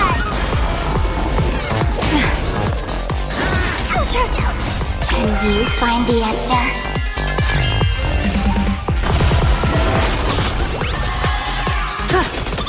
Feeling spiffy? 体ボルグ逃げ場はないどこに行く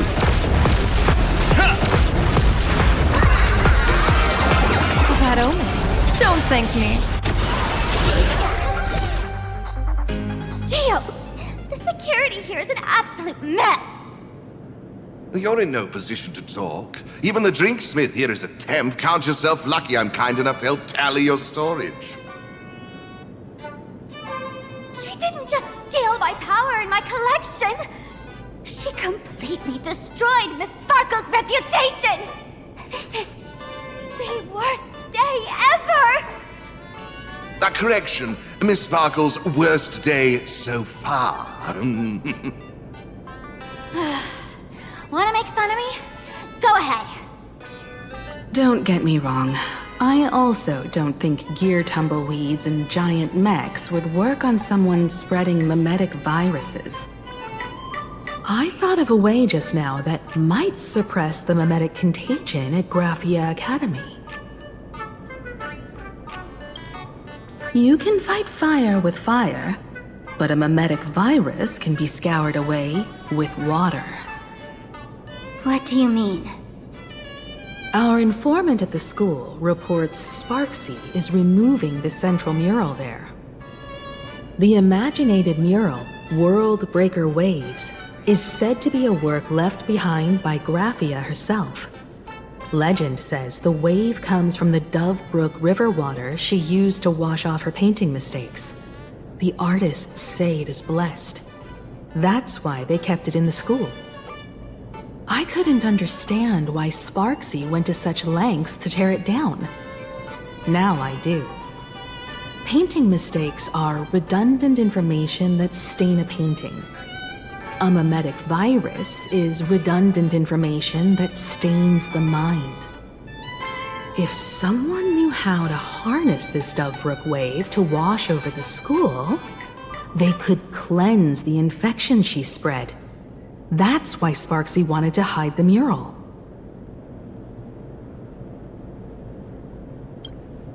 The waves on the painting aren't physical water. Only those versed in the art of imagenesis can control them. As a Graphia Academy alumna, I know a bit of traditional painting. Right now, our most directly effective plan is to break into the school, regain control of the mural, and use it to suppress Sparksy's movements. Let's go! I'll make this imposter pay 100-fold! Looks like our paths must part in haste. I wish you all fair winds on your journey ahead. Oh, if any of you feel uncertain about what's next, here's a small suggestion. Take a detour inside the Blistar Light Orb.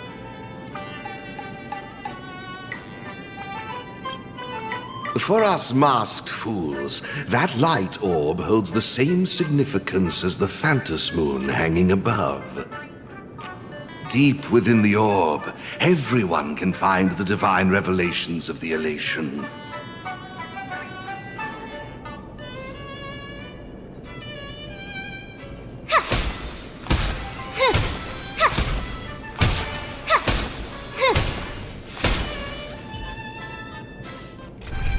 A will of metal and stone. All's revealed in divine.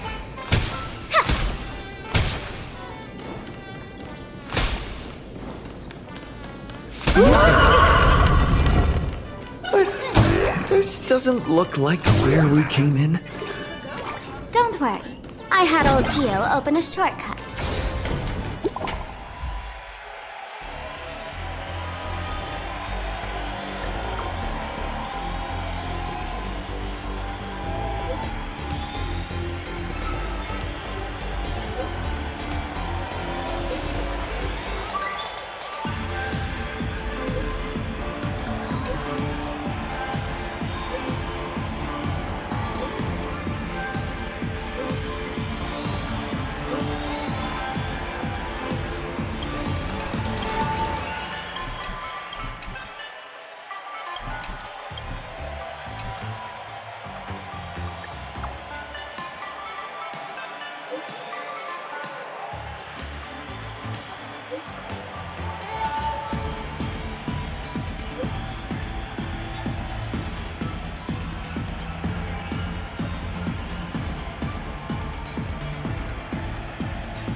Darn it.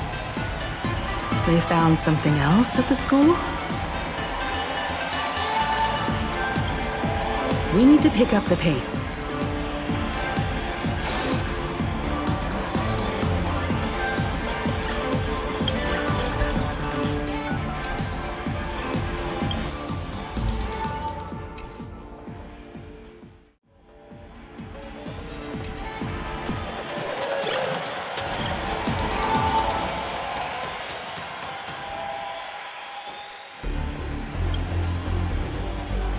Giovanni said we could find the divine revelations of the elation inside the light orb.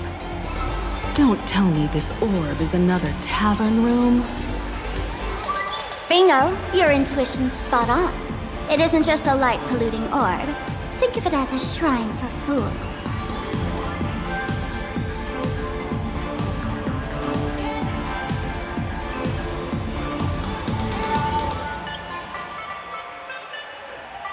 The youngsters only revoked the Laughter's right to enter the tavern. They don't reject things associated with them. Inside this light orb is a miracle tied to Aha. It responds to any fool who approaches.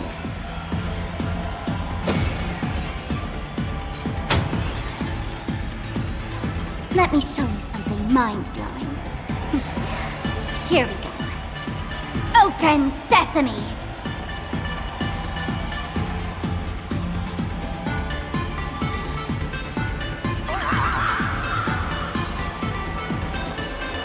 I said, open sesame! Open sesame! Sesame? Open?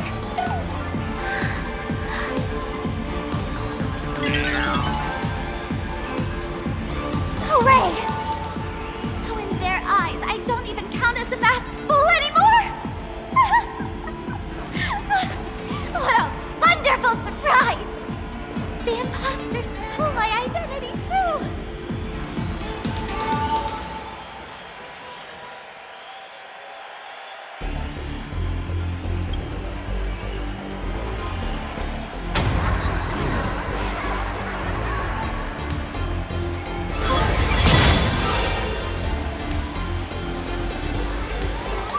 The good news is, at least one of us is still a masked fool. Hey! That's way too harsh.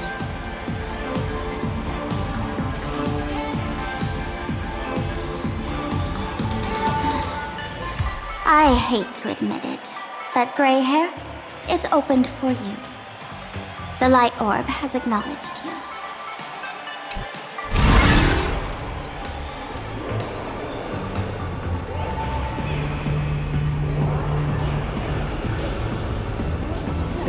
This is the miracle you meant? Yes. Among the masked fools, a myth is told. When the Master of Elation climbed the highest boughs of the Tree of Existence, they glimpsed the cold, abhorrent void. The stars turned like machinery, and all meaning yielded to nihility. They gazed further, until they witnessed a newborn fall and cry as if wronged beyond measure. Then they burst out laughing. That crystalline laughter tore through the cold, dead universe, echoing through the realms to this day. Many think the laughter that tore apart the cosmos is just a metaphor. But sadly, it's real. The tavern folks call this thing the echo of primordial laughter. It tore open a spatial rift. They say other tavern branches have this too, in multiple locations. No one knows how many there are, or what their existence means. When we shout into it, there's no echo. Toss in trash, and it merrily swallows it up. No one knows if this thing will keep widening and swallow the tavern whole. Either way, it just sits there, right over there, motionless, grinning at us forever.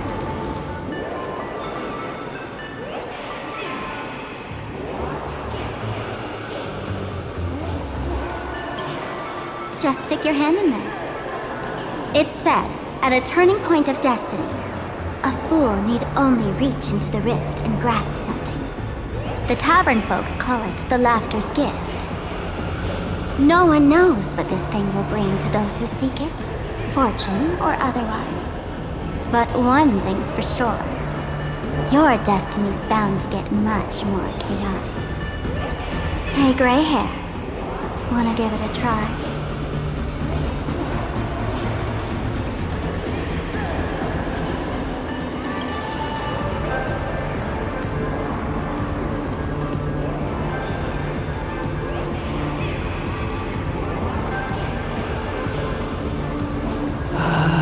Akivili, have mercy. In Akivili's name, please don't hurt me. My head doesn't taste good.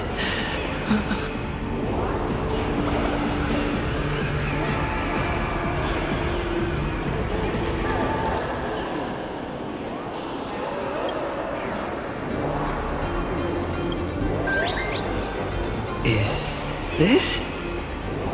Huh? What's this?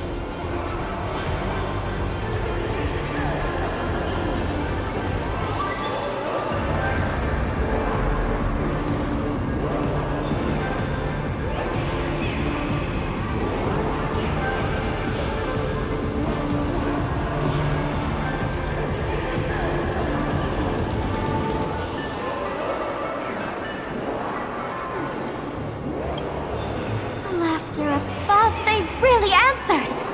But what's their deal giving you another mimetic virus?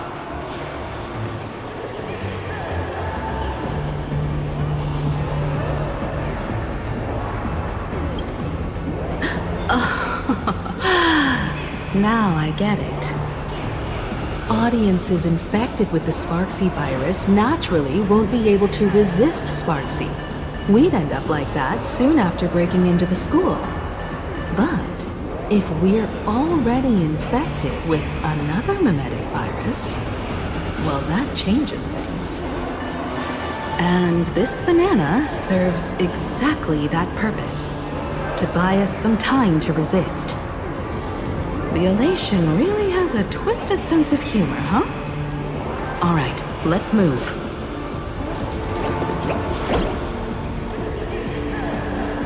Who are you two? Haven't you heard the rule?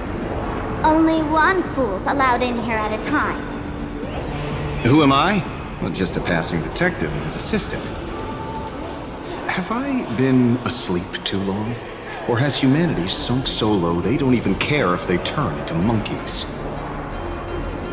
Meanwhile, the ignorant criminals believed they had discovered a treasure that could change their destiny, completely unaware that what they held in their hands could shatter the sanity of the entire world! Hey, Mr. Wren, cut the narration when it's time to fight. Well, I gotta do something, right? Like this? Whatever floats your boat. Now, listen up, you three. Put that banana down and walk away, and I'll let bygones be bygones. But if you try anything funny... If you want to get to them, you'll have to get through these little toys first!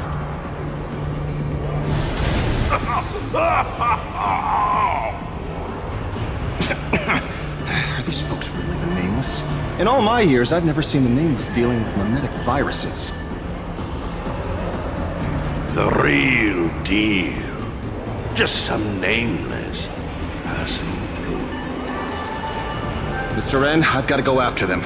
You won't be able to keep up with me. Just head home and wait for the news. I swear, I won't let the tragedy that happened to you repeat itself in this world.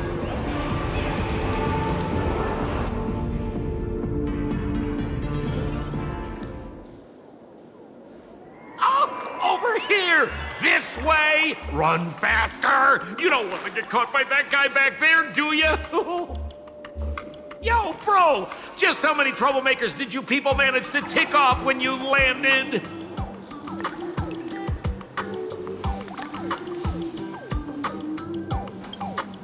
I swear, Miss Sparkle definitely hasn't gotten involved with someone like that.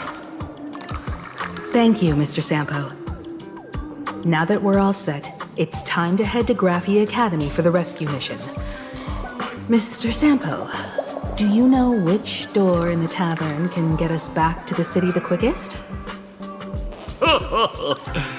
You don't even need to ask. When it comes to knowing all the secret passages and shortcuts in this tavern, you won't find anyone who can match old Sempo. Then lead the way.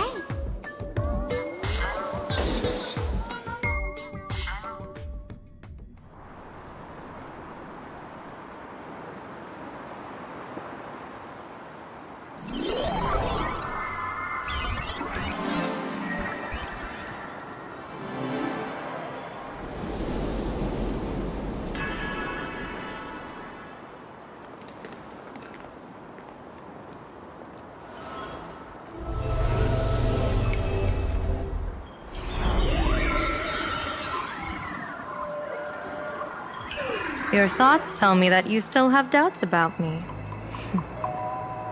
Did you ask to meet here so I could clear up some of your doubts? Greetings, Lady Yao Guang. Being able to hear others' thoughts anytime. This tuning ability sure comes in handy.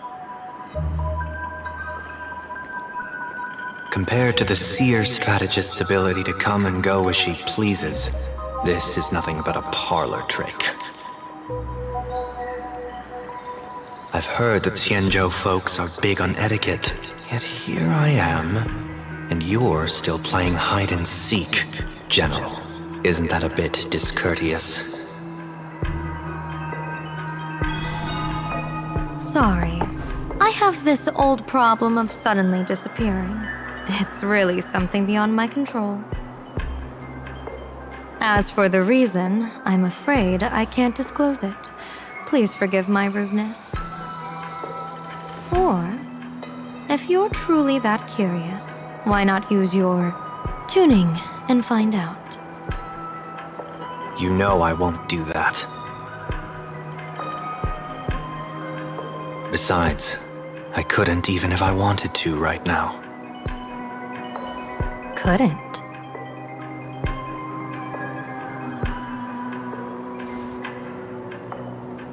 At this moment, the crowd's thoughts are crashing over me like a tidal wave. I can't block out all this mental noise.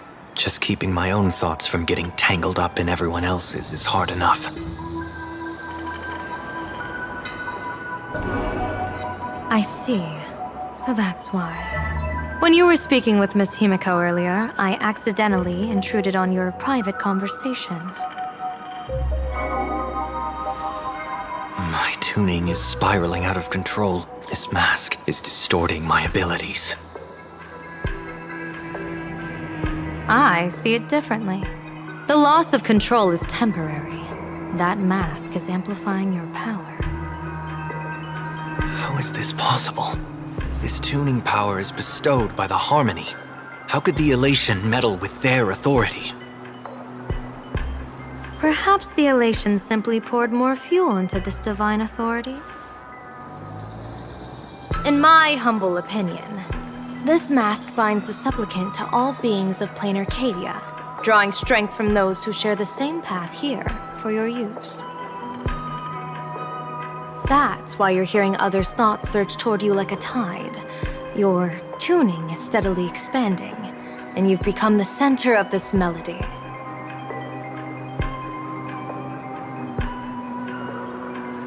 You sure gave me quite the gift, General. But why would such a precious gift be placed on my face? I need an honest answer. You want to know the reason? Didn't I explain it already? Your reasons about me make sense, but what I really want is your answer about yourself. General of the Yuchue, who sees into the future. Why not wear the mask yourself and personally step into the fray with its power?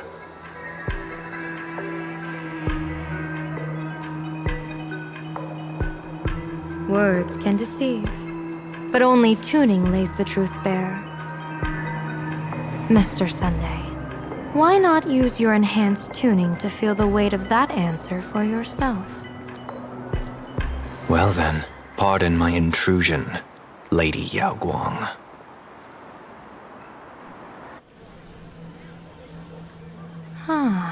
So this bird on my shoulder is the manifestation of the tuning's resonance?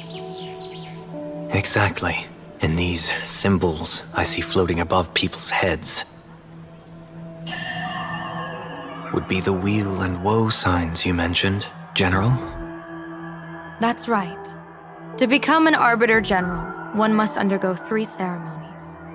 The Rainbow Ordainment, the Rainbow's Gaze, and the Bestowal of Spiritus. Only then can one truly take up the mantle and live up to the title. When I was appointed as the Yuchue's General, I was bestowed with the Rainbow Spiritus called Kalachakra Sky Plume, which represents the vision of the hunt among the 7 aspects of the rainbow. A symbol of foresight, verdict, and self-discipline. Thanks to that, I gained the Eye of Ishvara, which allows me to read the flow of destiny.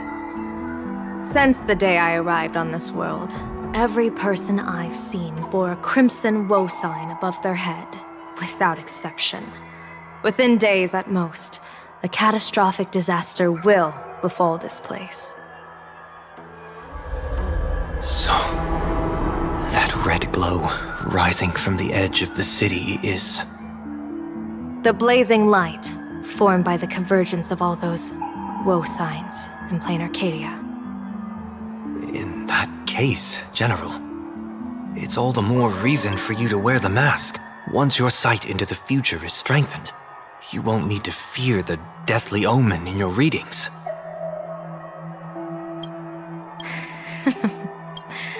Mr. Sunday, have you heard the diviner's iron law? Never divine the same matter twice. In Penacony, diviners also warn clients beforehand. You can't ask for another spread just because you dislike the result. There's a reason for that, isn't there? Divining the future is, in essence, a form of observation and calculation. It's an interference with the future. Each reading drives the murky future towards a definite outcome. A collapsed quantum state, even if that outcome isn't to one's liking. To be honest, when I set out for Plain Arcadia, I had fully intended to personally participate in the Phantasmoon Games. But the moment I laid hands on the mask, I understood the consequences of wearing it. Once this miraculous item is donned, the Eye of Ishvara would transcend mere sight and permeate throughout this realm. The Kalachakra Sky Plume would predict the future of all beings at tens of billions of instances per second. You're saying that simply by your observation, our future would become fixed. Indeed, just like how the Wisdom Walker expounded the way of destiny, anchoring the fated moments. If I wore the mask, I would become the noose of Plain Arcadia, and I would personally anchor a destiny that drives us all into a bottomless darkness. We will become locked in a dead end, with not a shred of hope for salvation. Close one. I passed the trial. There's still a sliver of hope in this round. Now that makes me even more curious. Pardon my bluntness, but the fate of billions in Plain Arcadia never had much to do with you, General. Your encounter with the Express and the IPC was merely a chance meeting. You are a messenger of the Xianzhou. Since you foresaw the omen, that an Arbiter General will fall here, you could have boarded your ship and left at any time. Why choose to stay and help us? To help this world break free of this death trap? Because I am guided by great compassion. Every life is precious beyond measure. Such diplomatic pleasantries won't fool the former master of Penacony like yourself, would they? Then, How about this reason? The Astral Express has distinguished itself time and again against the destruction, and bears an irreplaceable duty for the future. I can't just sit idly and watch you face annihilation. Give me a break.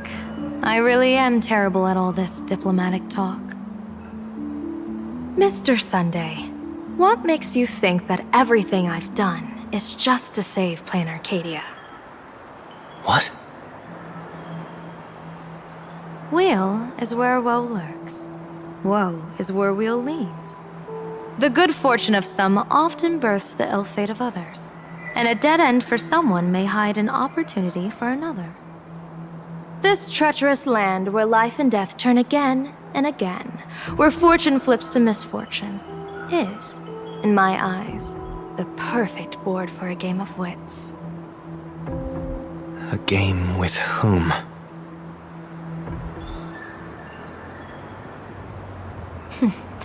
With the gods. Mr. Sunday, have you heard of the Battle of the Fong Hu 30 years ago? I've heard rumors of that war, but not the details. General, are you suggesting Plain Arcadia is now facing dangers just as perilous as the Xianzhou Fang Hu was back then? You got that right.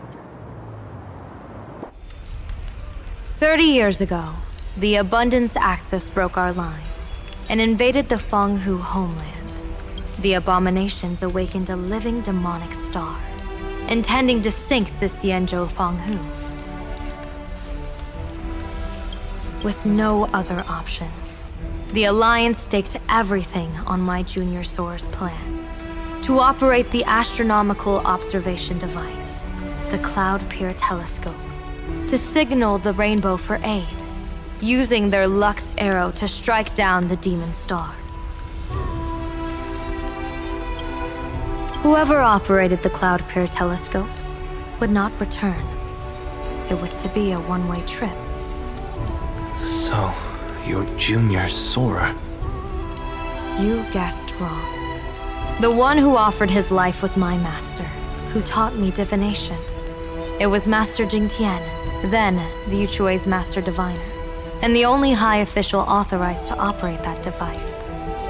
He accepted his fate and ventured to the Fang Hu. Going with him into certain death were Yueyu, the previous Yaoqing general who guarded the Cloud Pier Telescope, and the Verdant Knights under her command. I was responsible for assessing the entire plan's feasibility and mending its gaps. I activated the Decalite reflection barrier, calculating and casting lots again and again. I watched as the starlight, representing countless possibilities, flickered within the reflections, faint, wavering, until the vast shadow of a pondering god swallowed them whole. And they vanished into the abyssal dark at the edges of the universe. In that moment, I understood that I had cemented my master and countless soldiers into an inescapable doom. When the Lux arrow fell, they would perish along with the enemy and that demonic star. All reduced to ashes. You sacrificed so many comrades just to ensure the enemy's fall. To Penaconians, that must seem incredibly cruel, right? As someone born in an era of peace, I have no right to judge. Perhaps the founders of Penacony could understand the necessity. Cruel or not, it was my duty. And so I had to witness and remember their sacrifice. When I saw the Lux arrow descend, I realized the Xianzhou Alliance had actually directed an Aeon's actions. This realization illuminated the mission of my remaining years. In this cold, merciless cosmos, when you're trapped in despair, an Aeon's intervention is often the only hope. We are not ants, helpless beneath the celestial spheres as we simply watch the stars turn. Instead, their trails were forged by us, who offered up a portion of our insignificant destiny. Even beings as mighty as the Eons can be pulled by our will. Is this what you want to do in plain Arcadia? Indeed. I will seize those starlights of possibility I once buried with my own hands. Just like the Battle of the Fong Hu 30 years ago. An Arbiter General will fall, and an Eon will descend. I will forge the destined death into wagers and game pieces, and invite the god who delights in meddling with destiny to sit at my table. This time, I will invite them into my calculations, to draw a great wheel for the cosmos' future. Mr. Sunday, surely you can understand this mad idea of mine, having once reached the divine throne of order yourself.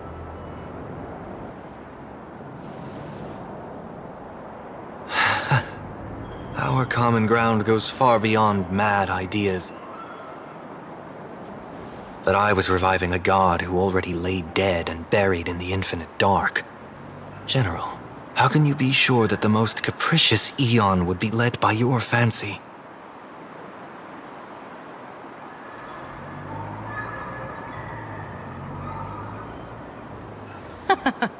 Have you heard this myth about the elation? They say Aha once climbed to the highest bough of the Tree of Existence. Gazing out, they saw stars turning coldly like machines, and the meaning of everything yielded to nihility. Only the cry of a newborn made them burst into laughter. Mr. Sunday, answer me. Why did Aha laugh?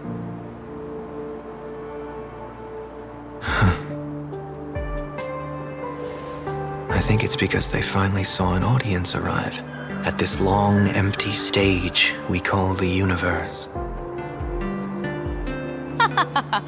Oh, well said. You're way funnier than you look. As divination teaches, heaven creates 49 paths. Humans find the one unseen. We are the greatest variable this blind, mindless universe can produce. The universe and the gods set riddles for us, and we shall give them a surprise. An answer beyond the finality. Ah, looks like it's about time. Don't tell me you're disappearing without a goodbye again, General. No. This time, we will set our eyes on the same place and carve a sliver of possibility out of destiny with our own sight. Could you be talking about the school where Himiko and the others went? Yes. The crimson light there pierces the sky today, marking it as a locus of woe. The Arcadia's first calamity will erupt there.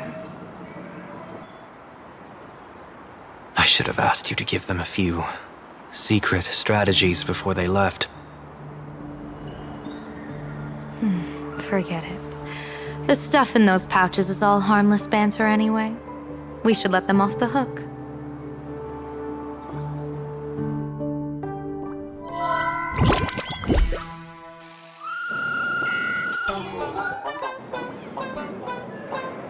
Hello, everyone.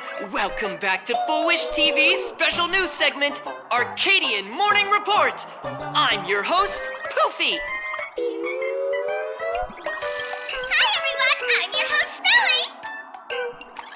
It's been 3 hours since our first supplicant, Miss Sparksy, announced her entry into the Phantom Moon Games.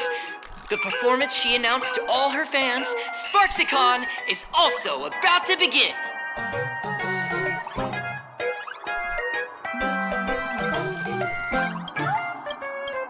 How curious! Plain Arcadia's day-night cycle was completely scrambled in ancient times. Gravity Academy's location just happens to be bathed in light. So, in broad daylight, What kind of fireworks show does Miss Sparksy have in store for us? Who knows? Maybe she'll blow the school sky high in a blaze of fireworks. After all, at the Fantasy Moon Games 15 years ago, Graphia Academy also. Hey, Senior, you can't joke about that. Dear viewers, our apologies. Let's move on to news about other supplicants. According to the Department of Aberration Defense's staff, during a routine inspection of the Fantasy Moon courtyard, 2 additional mask shapes manifested on the altar. In other words, 2 more supplicants have appeared! Although none of them have publicly announced entry into the games yet, the altar's masks mean someone, somewhere has quietly donned the masks of elation. As for the 2 masks, Department of Aberration Defense staff describe one as a raccoon and the other as some kind of bird. A raccoon mask, huh? Hard not to think of the Astro Express that just arrived in plain Arcadia. Will the Nameless from the Astro Express join the Fantasy Moon Games? I hear they've even invited them to SparksyCon as special guests! Will it be a miraculous show formed out of the collaboration between supplicants, or a head-to-head showcase between 2 famed contenders? Countless streamers are already live, broadcasting the scene at the venue. Let's cut to the feed now.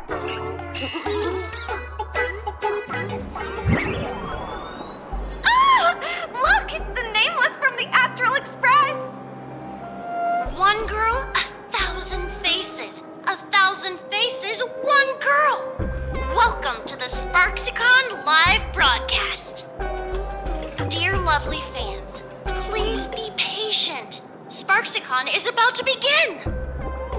This horror stream is about to end. Time for you all to log off.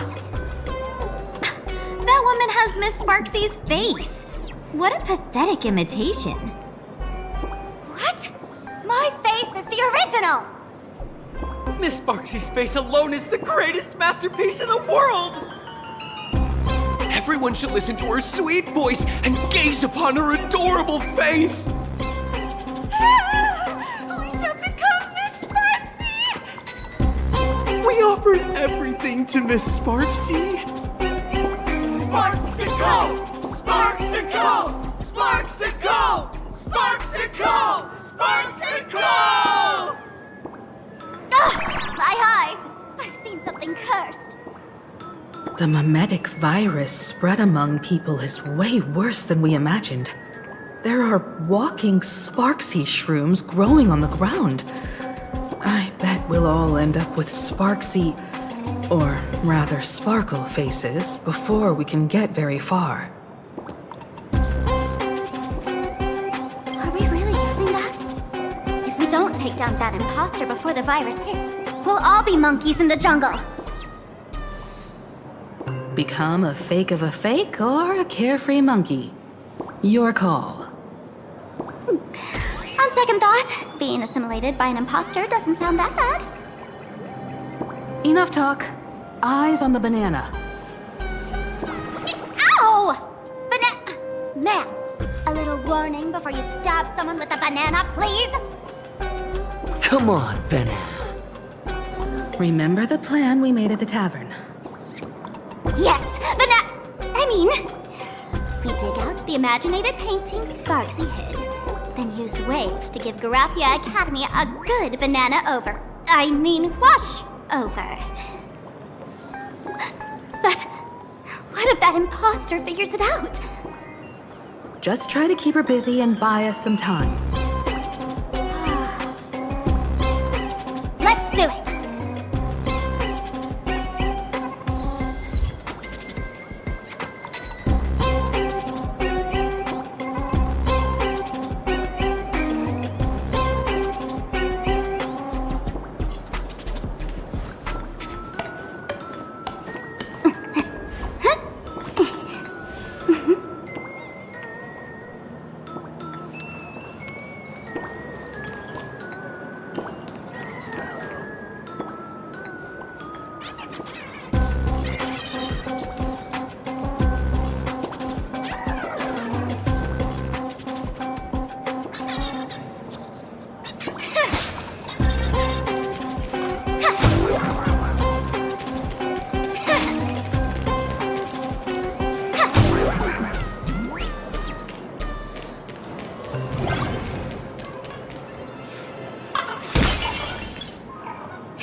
been waiting so long, my phone's about to die.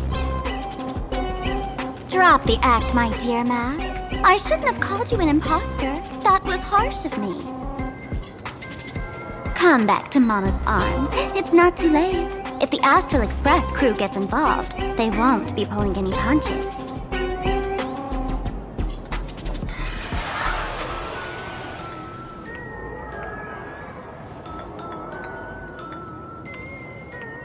Of course I get it. Surrendering now would ruin the stage you so carefully set. Total buzzkill, right?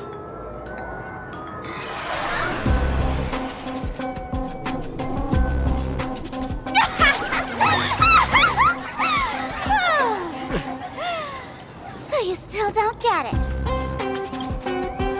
The worst thing an actor should do is be tied down to one type of role.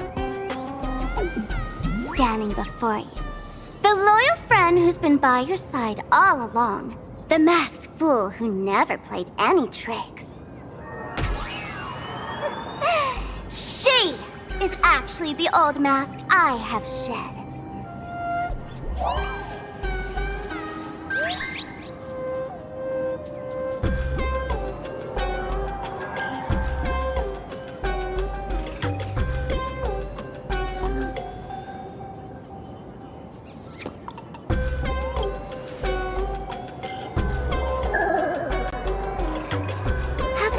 Been telling you all this time? She's just an old model. No wonder the light orb in the tavern didn't react to Sparkle.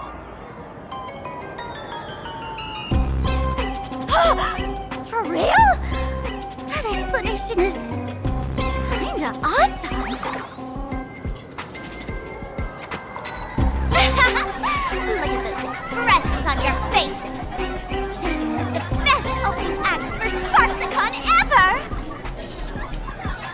I shed that old mask, and with it, the weak, timid, all too human me. This new me will break free from all shackles, gather my fans' wish power, and stride onto the stage of the Phantom Moon Games! In return for the wish power offered by everyone in the Arcadia, every supplicant must show them what elation truly means. We will demonstrate the elation we desire!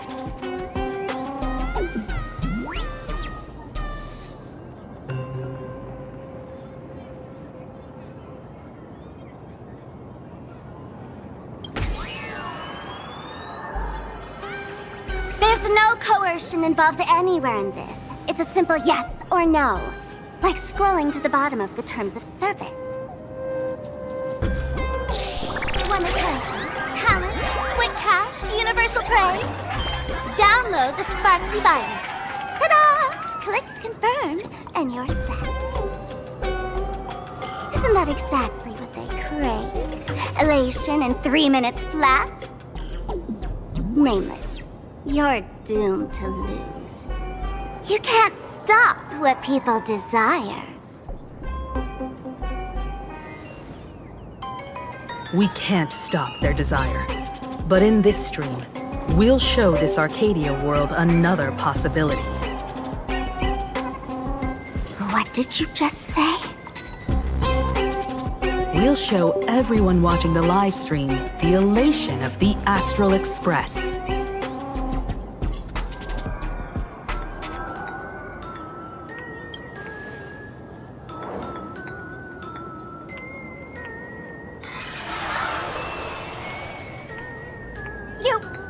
Another mask?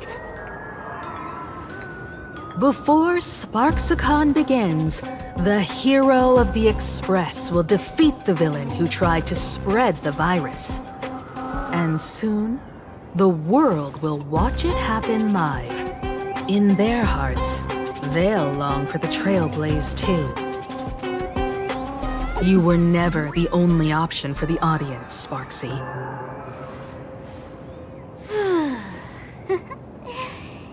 You know why I can't stand heroic stories? You lot always wave the flag of justice, then stomp all over the fun with brute force. The elation has nothing to do with justice. And you haven't won yet! Ma'am, gray hair. Don't tell me you forgot the plan. I'll stall her.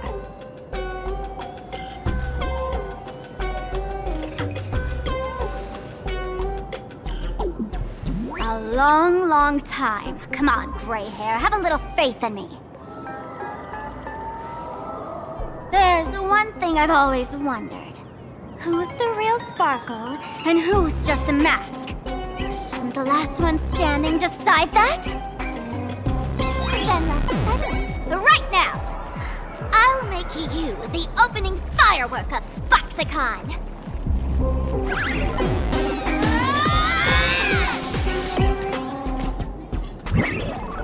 Unbelievable! A girl who looks exactly like Miss Sparksy just rushed in and started throwing punches! Could she be a high-grade lookalike rival? Looks like when it comes to top-tier V-Streamer wars, the fanciest fights are fought the old-fashioned way. Hey, friends! Over here! Look this way! Is that March's voice? Over here! Mr. Yang and I are in the art classroom! While Sparkle keeps her busy, let's regroup with March first.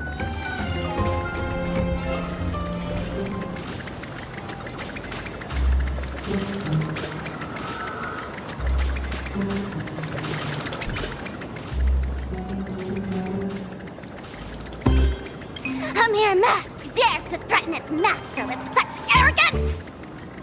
Who's the mask and who's the master? That's still up for debate! Ha ha!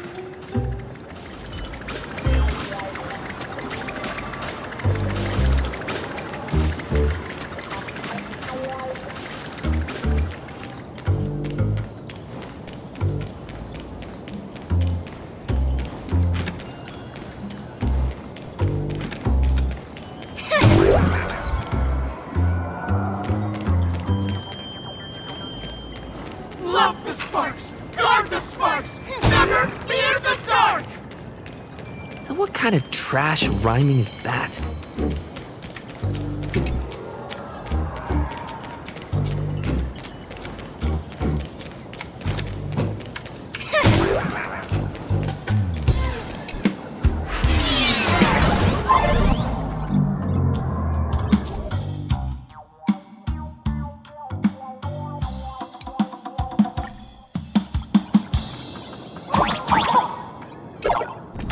Move this platform, and you should be able to get up there.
March.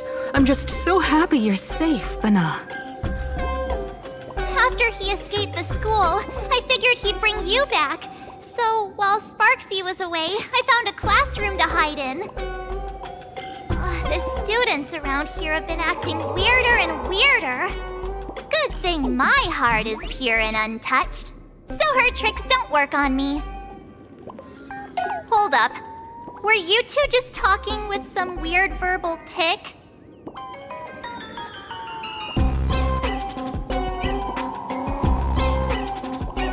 What about Welt? Is he all right? Mr. Yang, it's our friends. Come on out. You look perfectly normal, though. So that Professor Welt he saw in the news...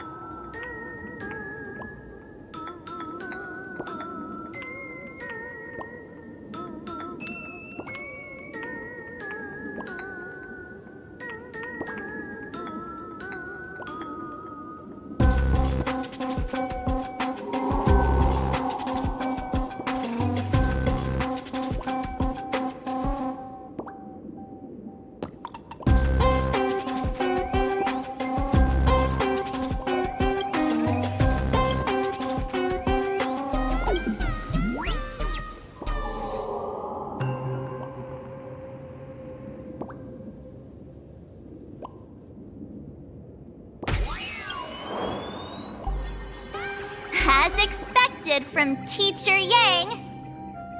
We might have a lead on the other two painting pieces. Have you seen... Furbo, Nana? You mean... a Furbo? We sent a local reporter into the school, but his luck turned sour, Nana. Sparksy caught him red-handed. Before he was taken away, he managed to take a photo of the library. I want to check it out with him. What about me and Mr. Yang? Now that we have a lead, no way we'll just sit here doing nothing.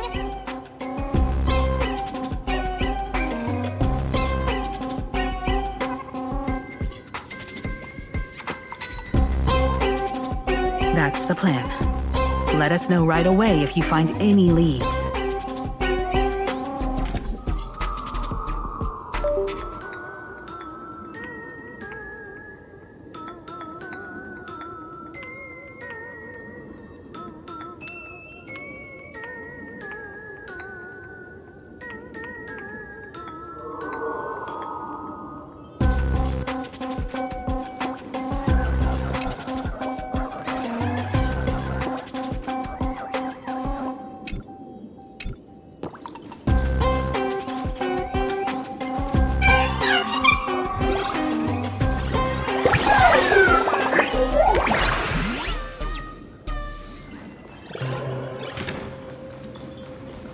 Himiko, where's the library?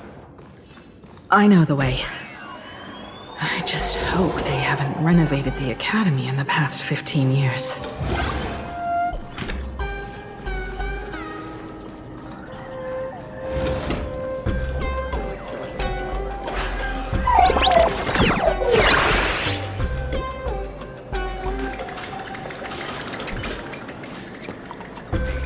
Give it up!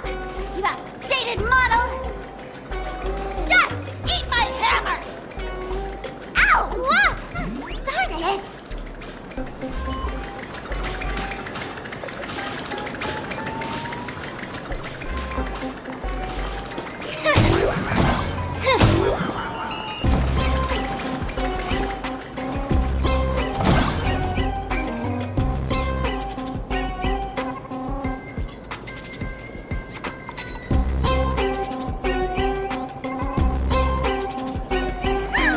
The express crew is here!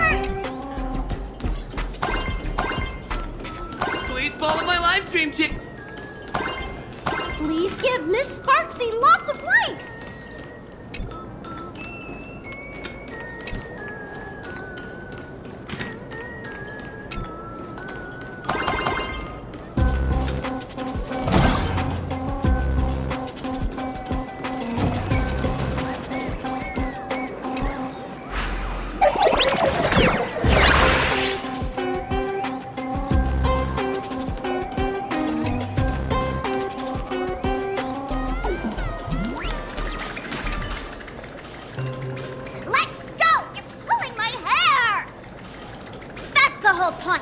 surrender to Miss Sparkle like a good girl!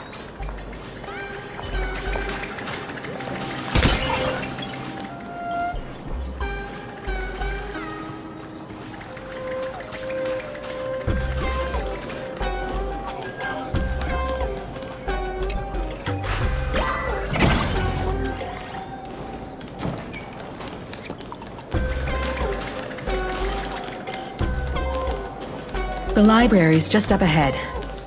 Finally, I can get away from all these livestream obsessed students. We're here, Bana. But I don't see any waves or moon. Where could it be? Like I'd ever tell you. Miss Sparksy herself ordered us to guard this place with our lives. Hey, get that stream running. Ugh, kids these days. They ignore their studies just to focus on the internet. As an alum of Graphia Academy, it's my duty, as tradition dictates, to give you all a proper extracurricular lesson. Hey, juniors, ready to roll?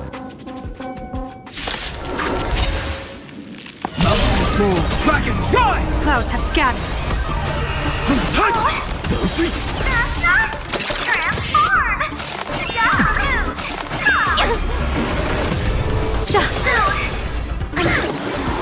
Observe the heavens with my divinations.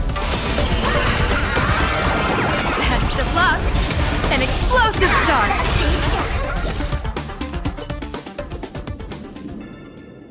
Where could they be hiding the landscape painting? After all, it's an image Nana'd thing. Once sealed in a scroll or something, it'll be a pain to retrieve, Bana. Oh, right. Let's check out that photo Nana the reporter left us. Maybe we can find some clues.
Where are we now?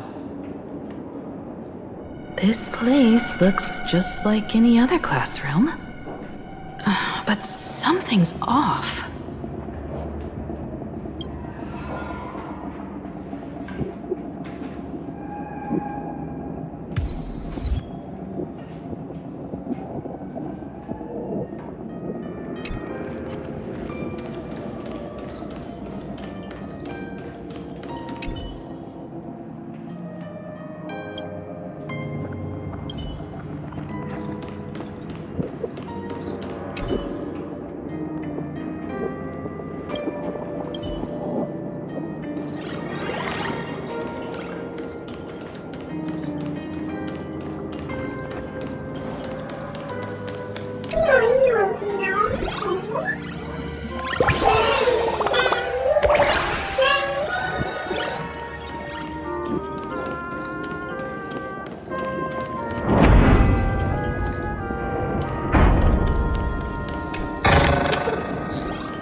So this is where they stashed the wave.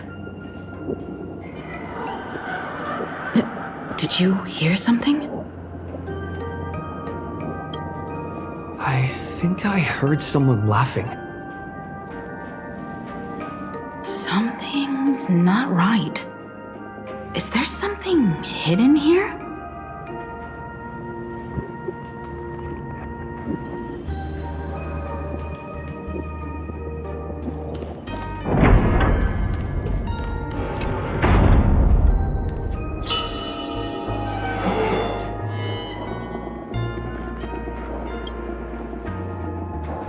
July 22nd, 1984? Belle? Could this classroom be... Senior? You're back!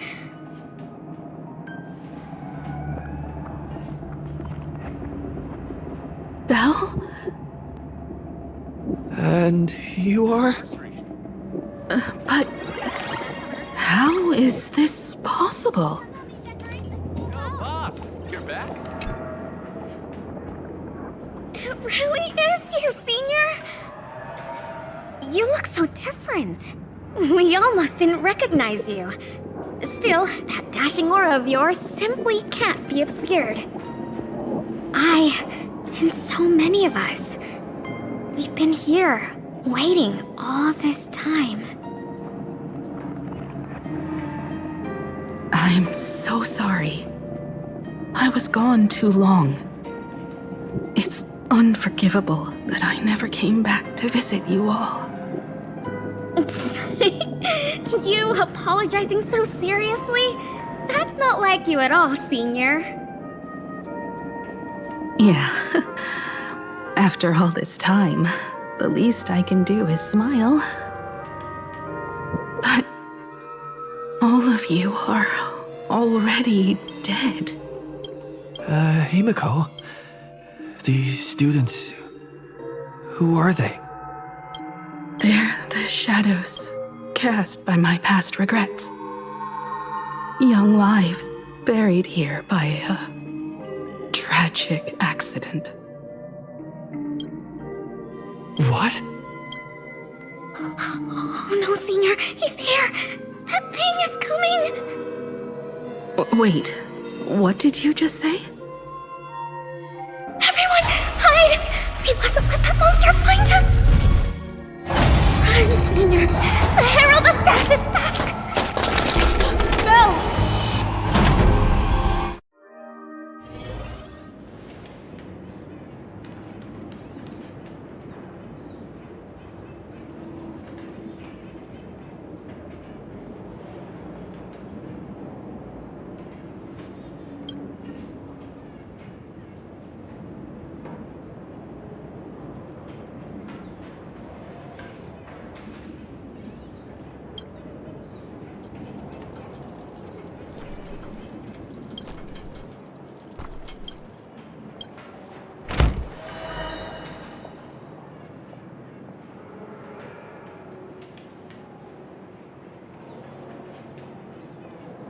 We've got the wave now.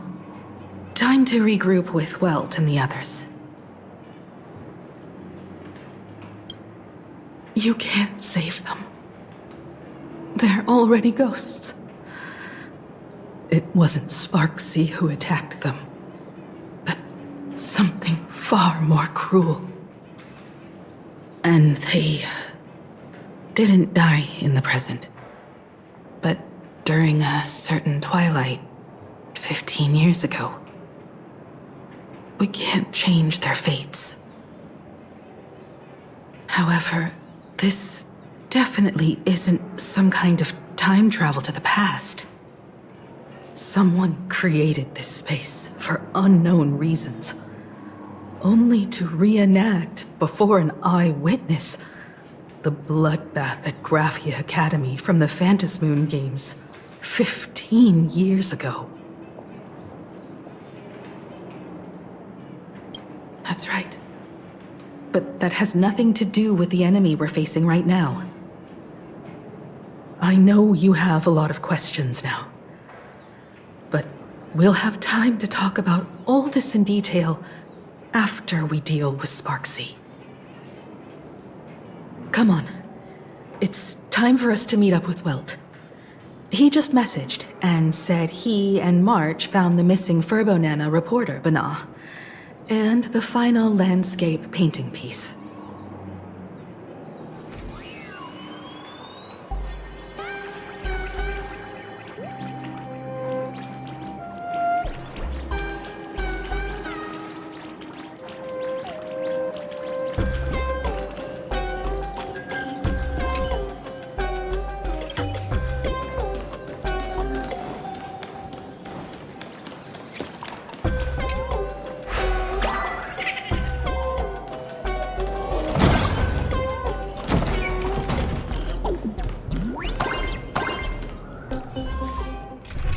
A will of metal and stone. All's revealed in divining light.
Dragons, rise! Stars favor us.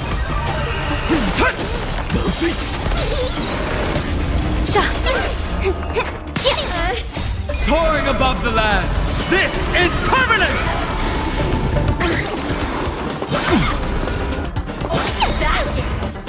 Can you find the answer?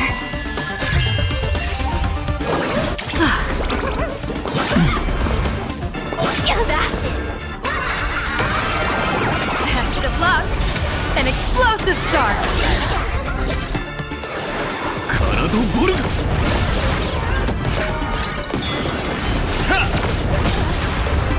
Unlimited. Blade works!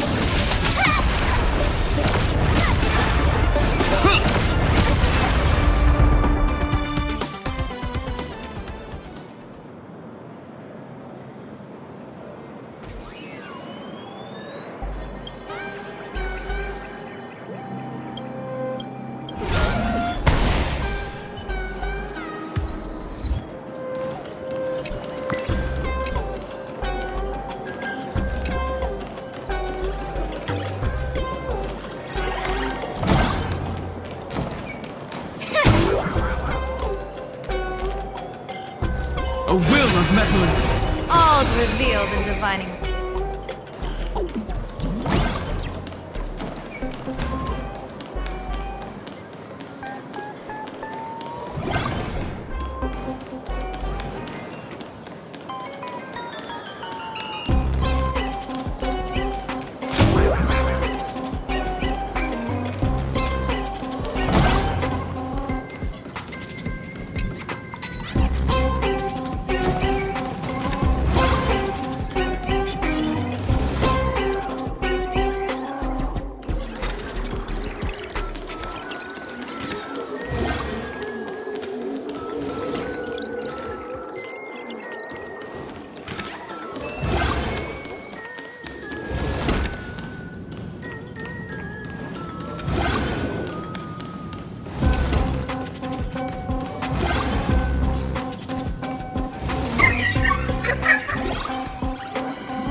got here in time, or you would have ended up as a target practice dummy. Beep boop. This furbo nearly bit the dust. President, you're here! You're gonna give this furbo some hazard pay, right?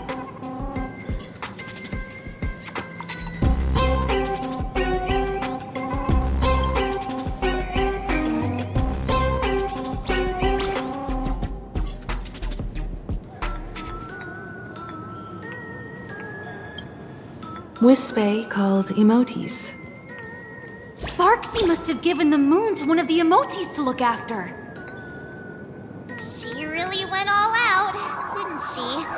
The whole gym's full of moons. Now what? Be it Sparkle or Sparksy, both are equally just as headache-inducing. Alright, everyone. Let's round up these emotes and take a look.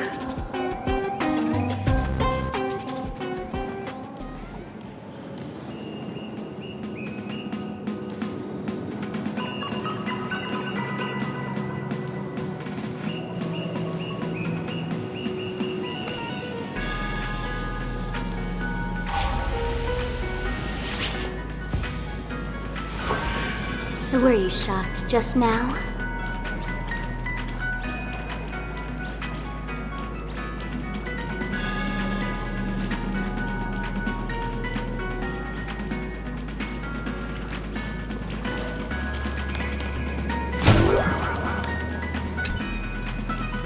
You! Fess up! Did you stash the moon somewhere?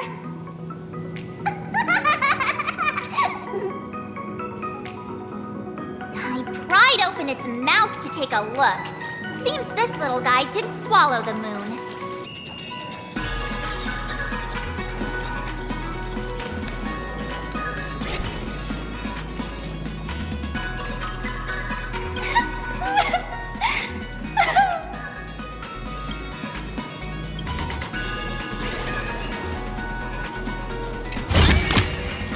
That's it.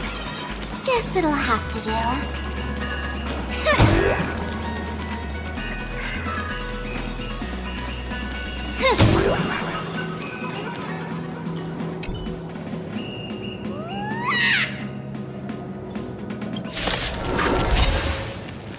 Shatters, heaven trembles! Stars favor us. Observe the heavens with my divinations. That omen. Don't thank me.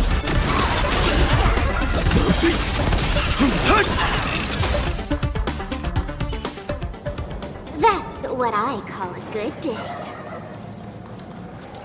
A will of metal and stone. All's revealed in the...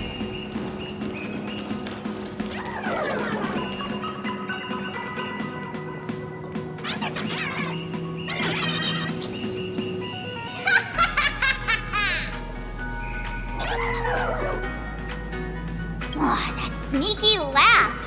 It probably does know where the moon is hiding. But how are we meant to even reach the thing?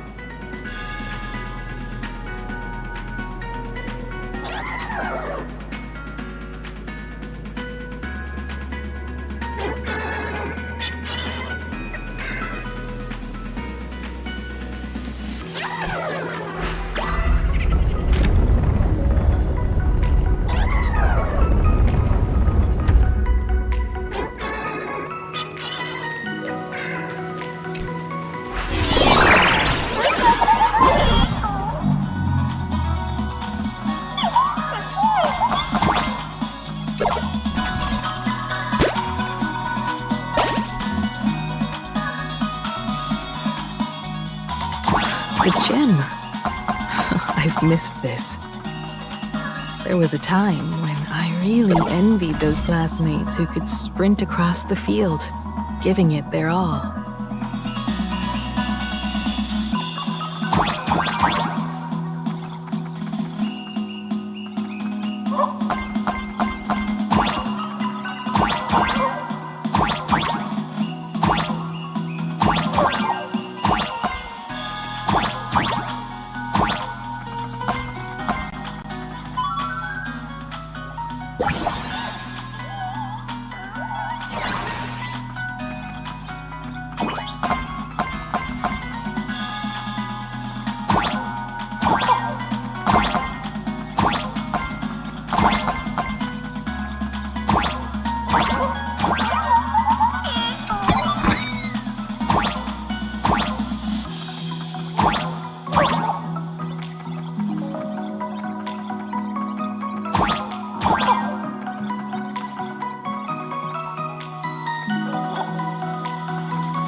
Isn't this Himeko's alma mater too?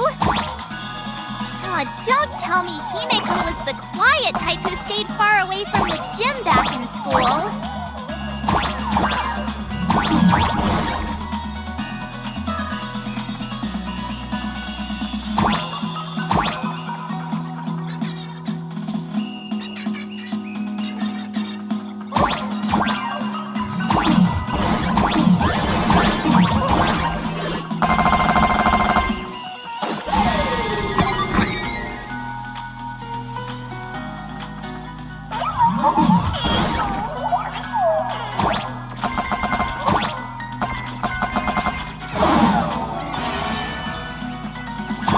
Not quite.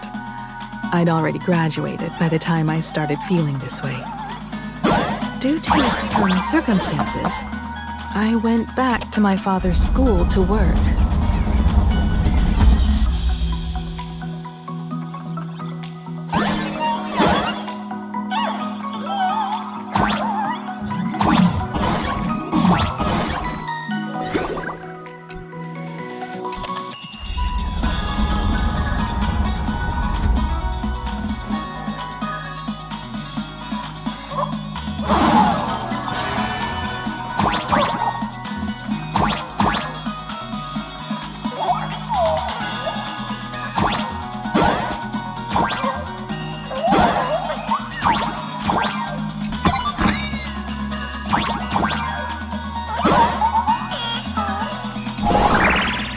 One good jump, and we should be able to reach that emoji.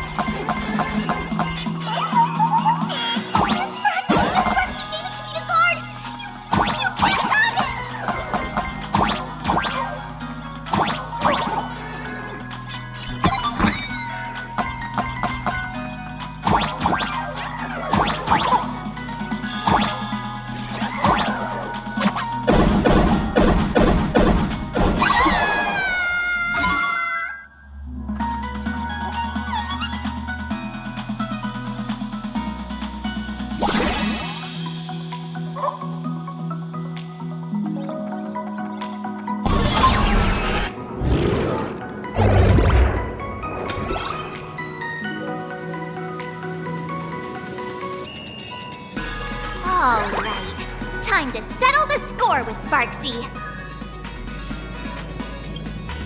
Since Sparksy dared to target the Astral Express, treating us like stepping nanostones in the Phantasmoon games, she had better be ready to become a spoil of war herself. He and I will head to the atrium next, piece the imaginated landscape back together, and help Sparkle take down Sparksy. Welt, March, I'm counting on you to protect the students at the Academy. Dovebrook's waves should suppress the mimetic contamination they're experiencing, but they might panic and run into the combat area. This time, I truly hope no innocent people get hurt during the Phantasmoon games. Don't worry, Miss Himeko. Mr. Yang and I have got this. You better give that girl a taste of her own medicine for messing with us like some comedy act.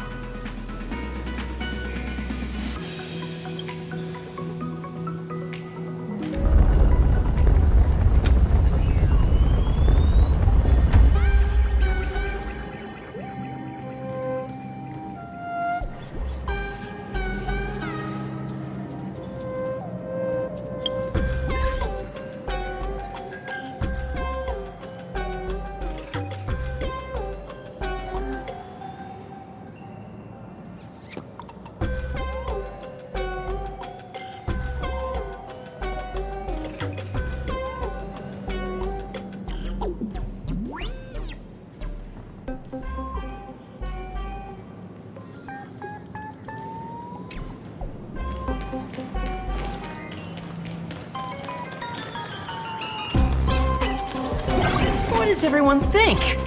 Will the Nameless win? Let's cheer for Miss Sparksy! Who will emerge victorious? Miss Sparksy or the Astral Express? Stay tuned to find out!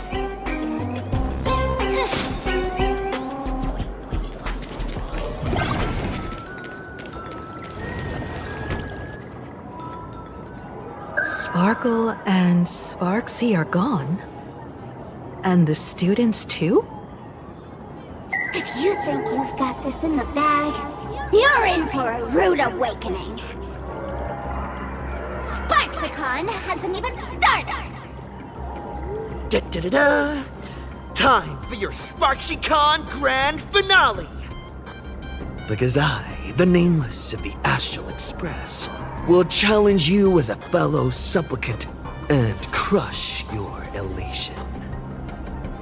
Challenge me? I'd love to fight you. Hurry up and put the scenery pieces together.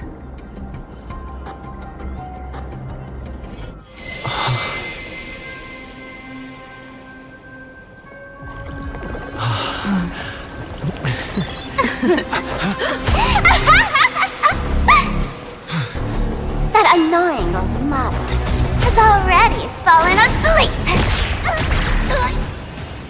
Soon, there will only be one sparkle in the world. Or maybe everyone will be one.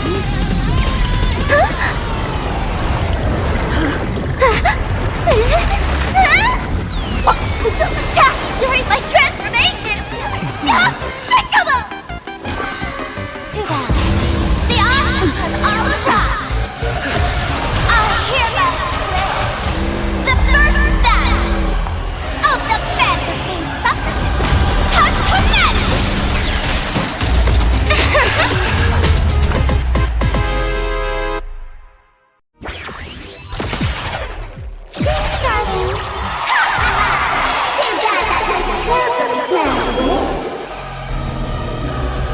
Put out this sky full of sparksies!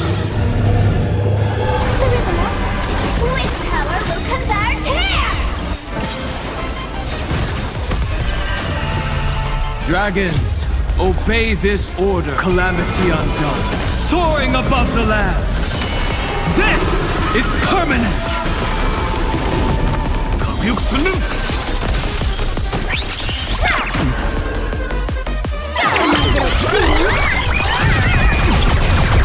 I'll stand in their way.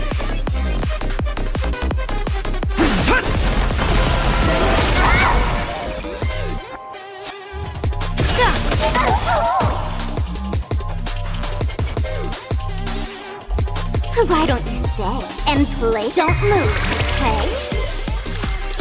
私の出番か。まったく。体ボルトレソン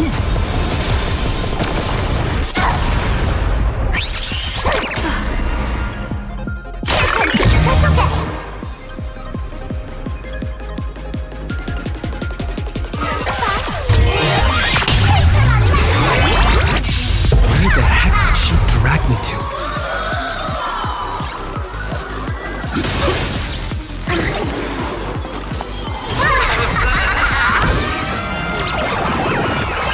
Here's a bad omen slip. No need to thank me.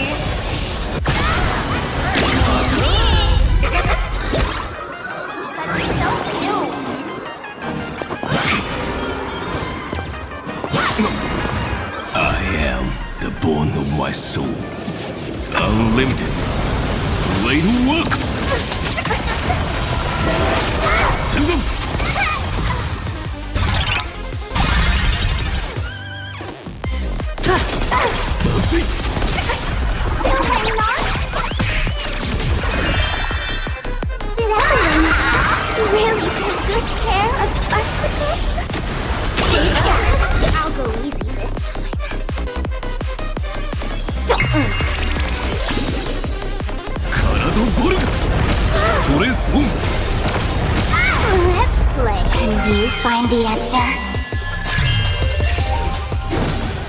どこに行く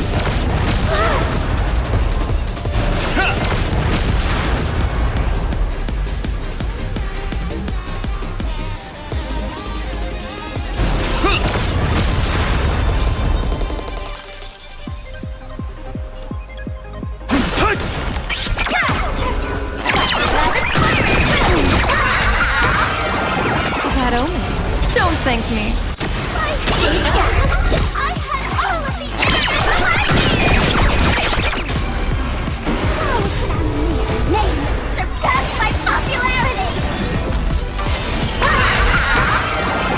Best of luck. An explosive start. Stars favor us. Feeling spiffy? 恋のやつだカナドボルグ I am the born unlimited Blade Works トレースオン逃げ場はない Special guest. えいっ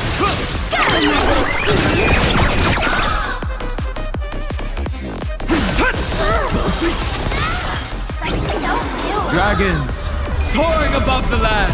This is permanent!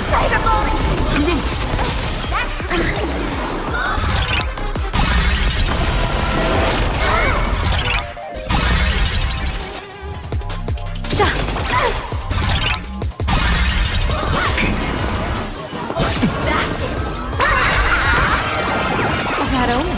Don't thank me.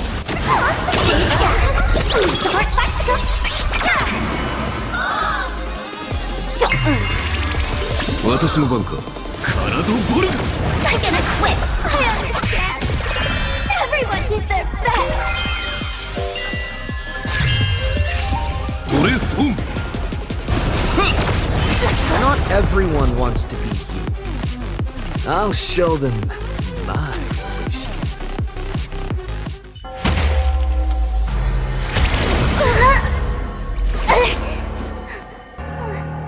SparxCon isn't over yet.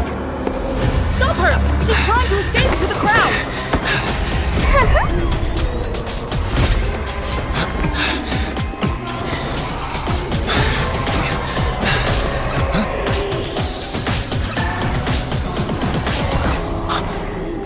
No need to panic, you two.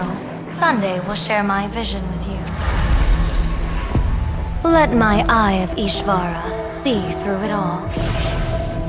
Weal and woe, clear as day.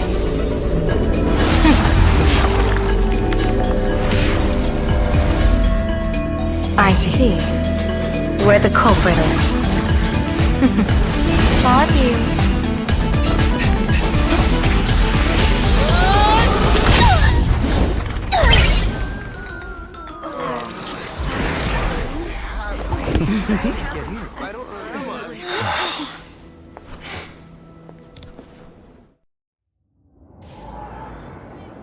Are you okay?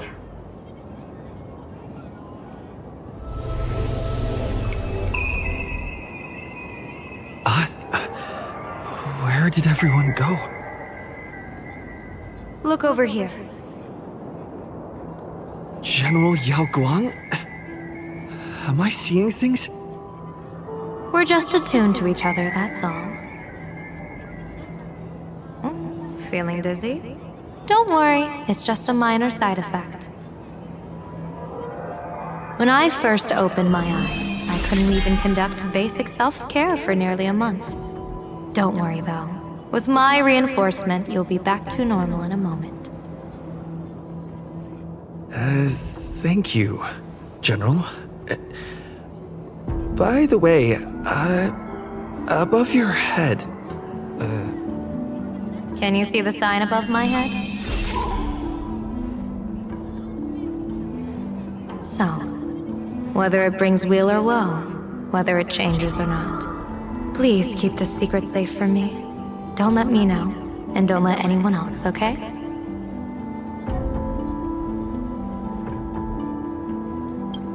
Hey, I went out of my way to help you here. Can't you give me a discount? Consider it good karma.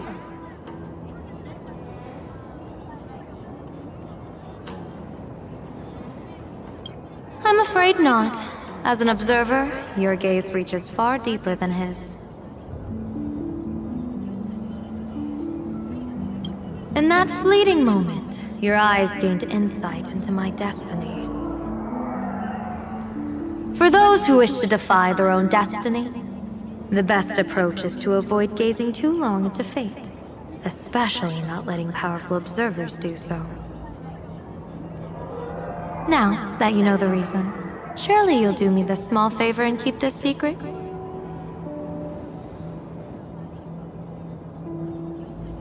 Thanks. And of course, be careful not to let it slip. Or else. I'll tell everyone all about your true identity. You're a former Stellaron hunter, aren't you? Oh, just imagine the chain reaction that would cause. I don't even want to think about it. Doesn't this feel like the opening scene of a comedy? Two people who barely know each other, yet they're keeping each other's destiny a secret. I guess you could say we're now partners in fate. No surprise there. After all, both comedy and fortune-telling thrive on unexpected twists and turns of fate, don't they? All right, looks like the side effects have worn off. Time for us to say goodbye. And you? Are you okay?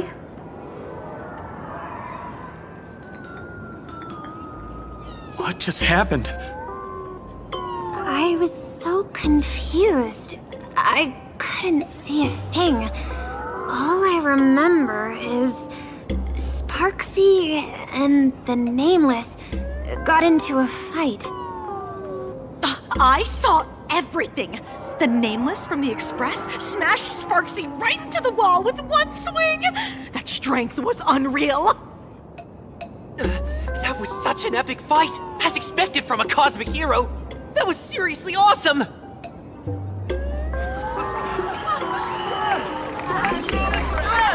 Astral Express! Astral Express! Astral Express! Looks like the students have all recovered from the contamination. Did they recover?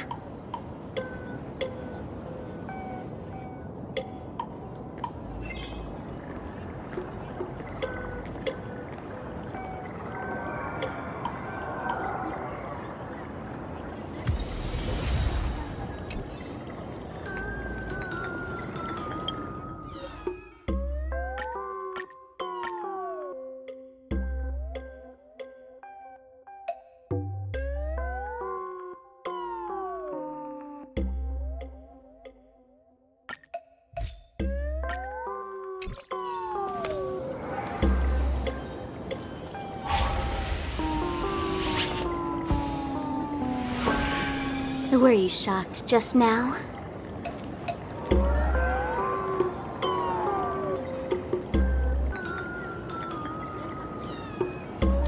A will of metal and stone. All's revealed.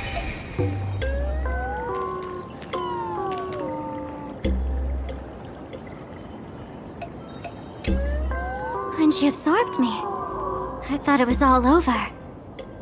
Thankfully, Gray Hair, you won this one. 1 point for the Trailblaze.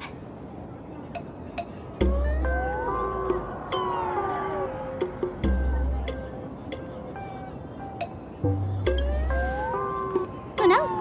But come on, doesn't that sound insanely cool? I'm totally adding this to Miss Sparkle's 132 origin stories. Maybe we're all just masks that someone else has shed.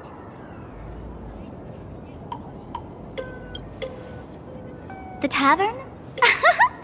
They might kick up a fuss about Sparksy's defeat for a few days, Maybe some foolish hotheads might even come knocking to fight you.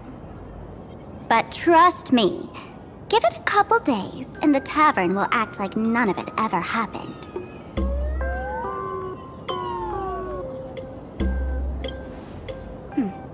If I really am a mask, then naturally I should return to my wearer's face. But if I'm not, then maybe I need to reclaim the mask I've lost. I understand.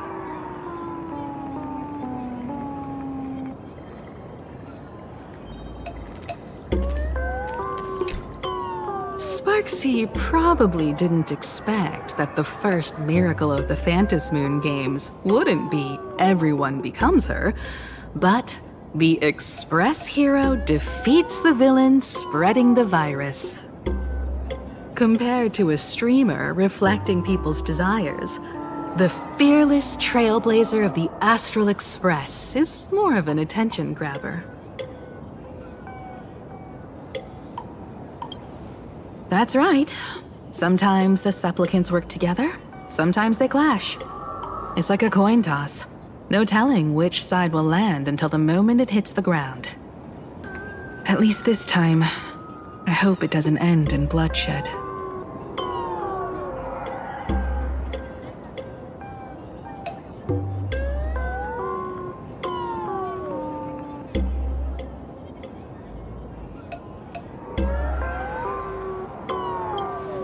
You're one step closer to an audience with Aha. Right now, all of Plain Arcadia is watching you, and all of their attention's flooding over you, and the mask you wear. Make the most of that attention. From now on, you'll represent the Trailblaze to show this world of elation what elation is.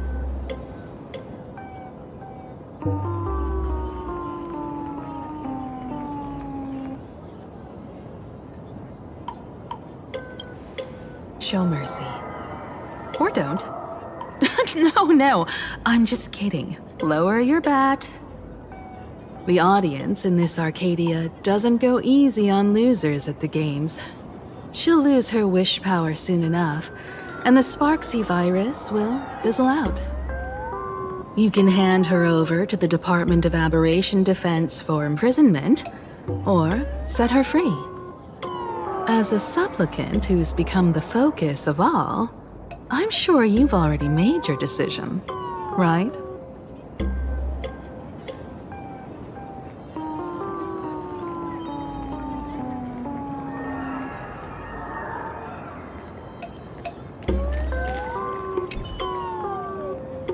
Did you hear? The guy who beat Sparksy is the original inspiration for the protagonist in Fluffy Across the Blue. You know, it's that raccoon. He's crazy cool. Sparksy was totally outshone.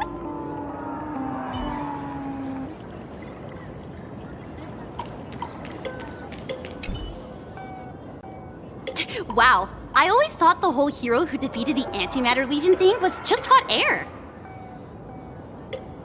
That hit gave me chills. Chills? You should be impressed. Oh, wow. I wish I could be that strong.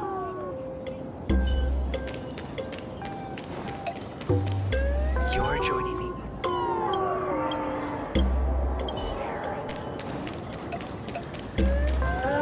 Oh, you wanna go eat somewhere after school's out? I'm almost out of pocket money this month.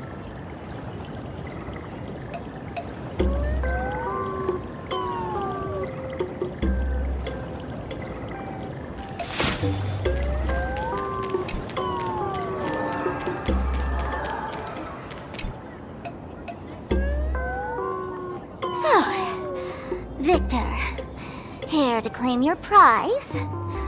Very well. Sparksicle has no objections to that. So what'll it be? Gonna hand me off to the Department of Aberration Defense? Lock me up as a hardened criminal? But knowing you, You're not that heartless, are you? Or maybe you want to take away my streaming account as punishment. I'll live stream 24/7 and sing praises of your valor.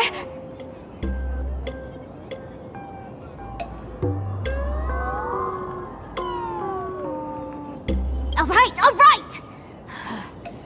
Let what belongs to the Graphia family return to the Graphia family. But don't let this little win get to your head. You've still got a long, long way to go before you meet the laughter. We can keep working together. Better to have a friend at the Phantom Moon Games than another enemy, right? What? No parting words?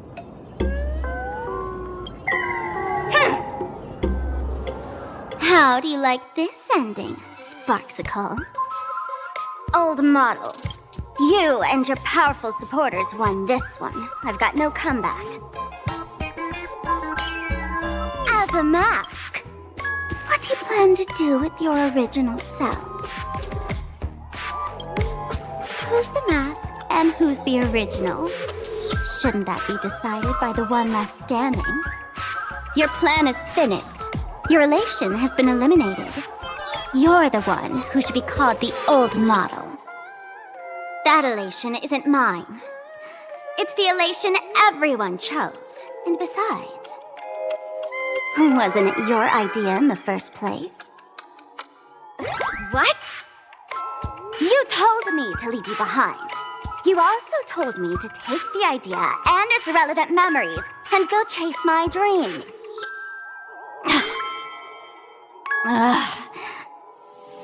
That's totally something Miss Sparkle would do. How do you like this ending, Sparkle? How does that joke go again? Take the mask from a masked fool, and what's left but a fool? But take the fool out of a masked fool, and all that's left is the mask. Come on, Sparkle. Time to end this little charade. No show is complete without a curtain call. Shall we become one at last? Bang! Ladies and gentlemen, are you having fun? A friendly reminder from Miss Sparkle. Don't underestimate the Phantom Moon Games. You won't get another opening act as spectacular as this Sparksicon, you know.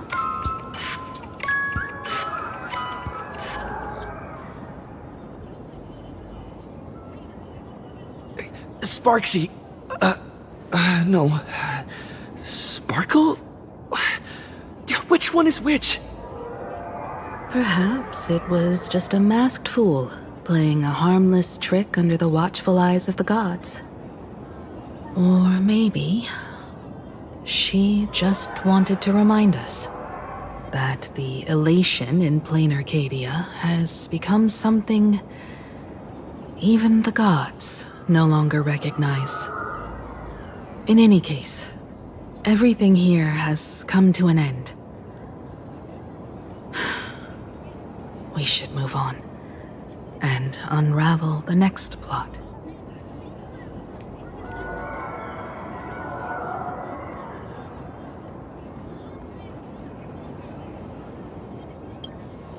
Indeed. I want to investigate and find out who exactly created that place and why. Let me know when you're ready to head out.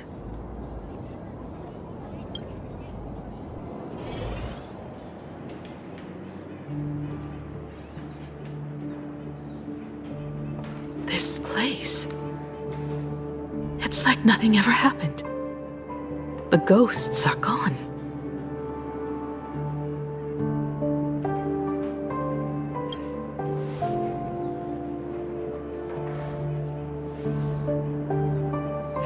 Years ago, during the last Phantom Moon Games, I participated as a supplicant. I once believed that all it took for a supplicant to win was to show the people a magnificent miracle. And then I'd have have an audience with the Eon of Elation. How foolish. How naive I was. Not everyone wants to obtain everyone's wish power in a positive way. On July 22nd, year 1984 of the Arcadian calendar, a supplicant harboring immense malice stepped into Graphia Academy. He slaughtered 22 students who had stayed behind after school, then went on to Dovebrook District,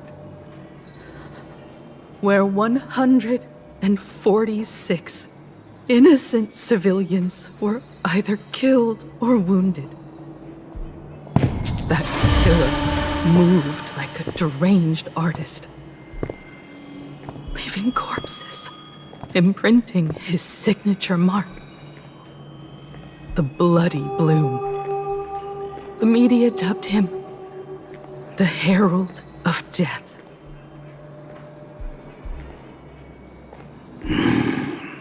It was a tragedy that the world could not forget. The Phantom Moon Games of that year came to be remembered as the Blood-Stained Games. So many parents lost their children. So many people lost those dearest to them. One of the victims was my very own daughter. Upon my return, I stood before the grave where she was laid to rest. Her name was Himeko.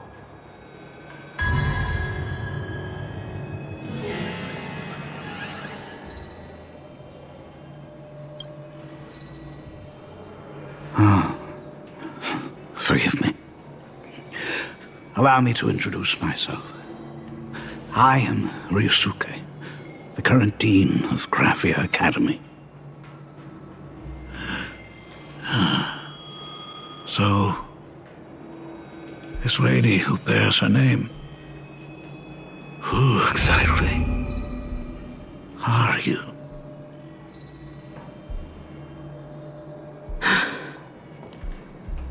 "15 years ago, when I made up my mind to join this Phantom Moon Games, my father wasn't with me. Even as I fought for my life against the Herald of Death, my father was still off somewhere, wandering the cosmos. Strictly speaking, ever since I can remember, his presence in my life has been as thin as the air in space. So, I would ask you, who bears his name, who exactly are you?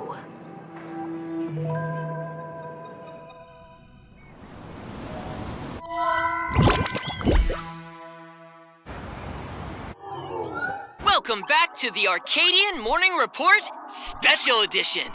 We continue to bring you updates on the Phantom Moon Games. The SparksyCon hosted by Supplicant Sparksy came to an abrupt end less than an hour after it began! Under the watchful eyes of the entire network, the Nameless from the Astral Express went head-to-head with streamer Sparksy in a spectacular showdown. Unbelievable! I used to think all of the Trailblazers fight scenes in director Rekka's latest film, Holy Grail Stay Night, were just special effects. Turns out he's got real moves. We'll continue following the Astro Express's activities and bring you... Breaking news! Around 4 p.m. today, the Security Bureau uncovered multiple corpses at the Sinwish Syndicate's headquarters in Dovebrook District. Initial reports suggest violent infighting among gang members as the cause. Even more shocking, an IPC employee was found dead at the scene. According to the investigation, the victim was identified as Lynn Lyndon Scott. Lyndon Scott, age 34. Field operative in the Strategic Investment Department. Ring any bells, Mr. Ashvale?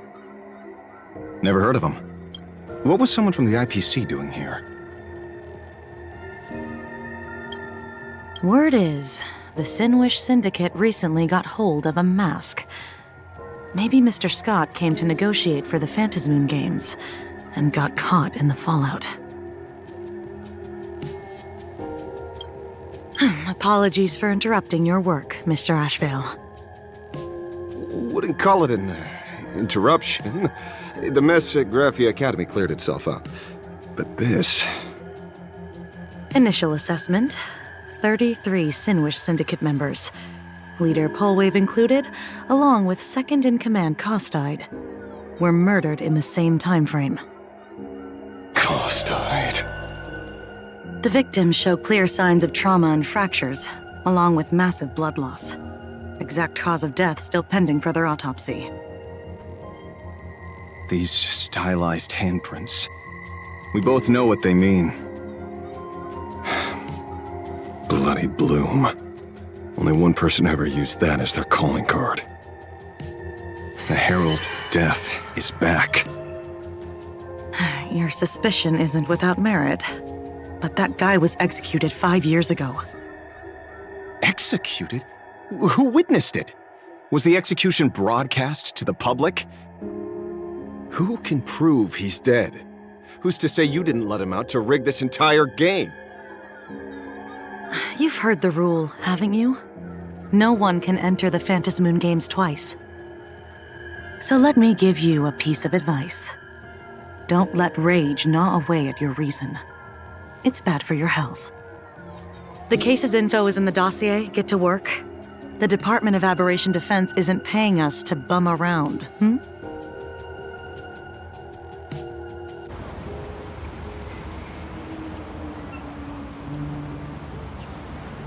Rage sparked quietly in the detective's chest, and not even the wind from Dovebrook could dispel the metallic tang of blood clinging to his nose. When he first heard the Sinwish Syndicate had obtained the mask, a grim premonition stirred within him, but he never expected it to be the omen of a friend's death. Mr. N, he's no longer with us. Now he's just a body, another nameless casualty buried beneath a headline. People only care about the stars twinkling above, about the epic tales of the eternal conflicts among the cosmos' great figures. Compared to all that, who would mourn a small-time thug from a petty gang? What should we do next? I've been slacking off for far too long. It's time to make a choice. Mr. Ashvale, if you're calling now, may I assume you've accepted my offer? You are right, Miss Pearl. I'll join the games. Assuming you still need me, of course. My offer still stands. Just like 15 years ago, the same omen returns. There are signs the Phantasmoon Games are spiraling out of control again. Mr. Ashvale, I ask for your strength to steer the Zeonic Games back on course. All I have to offer is a heart set on revenge. Today, 33 citizens of Plancardia and one IPC colleague perished under mysterious circumstances. Someone is imitating the Herald of Death's methods, attempting to interfere with the games. Only victory can bring solace to the fallen. No. What consoles the dead is only justice.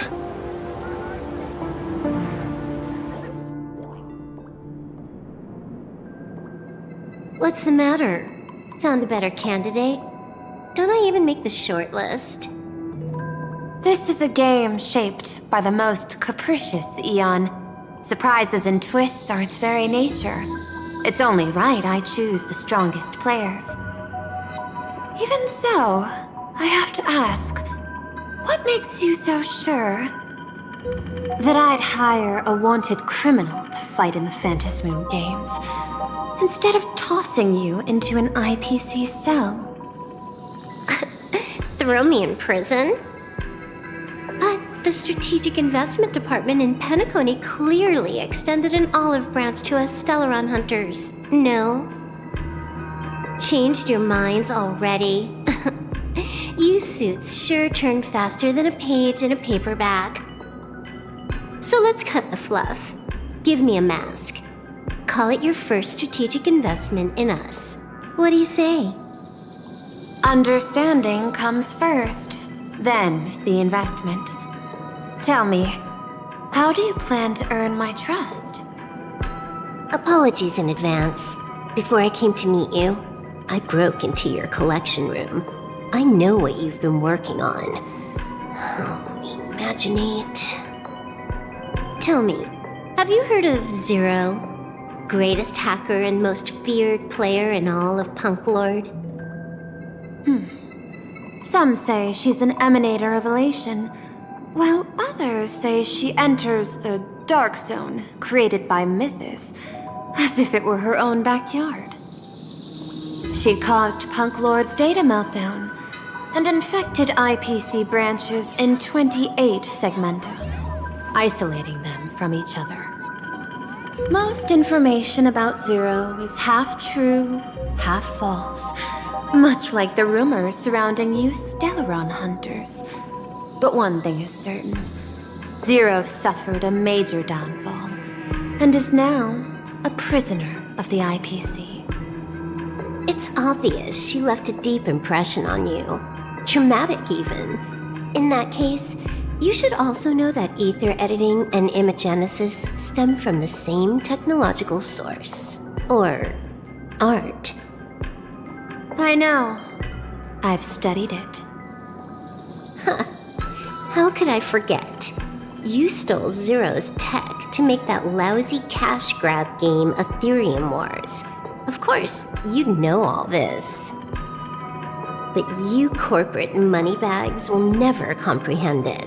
The fleeting, ever-changing power of the elation.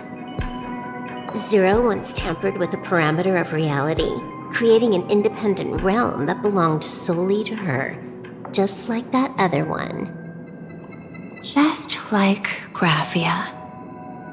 Are you willing to trade the secrets of imagenesis? I can think about it. Deduction. You may be lying. I've heard that those who join the Stellaron Hunters have long since abandoned the path they once walked. Who knows? You're in the Arcadia of elation. Wouldn't it be a waste not to test your luck? Deal, Ether Hacker. And to seal it with confidence, let me show you a little trick of the trade. A hacking trick?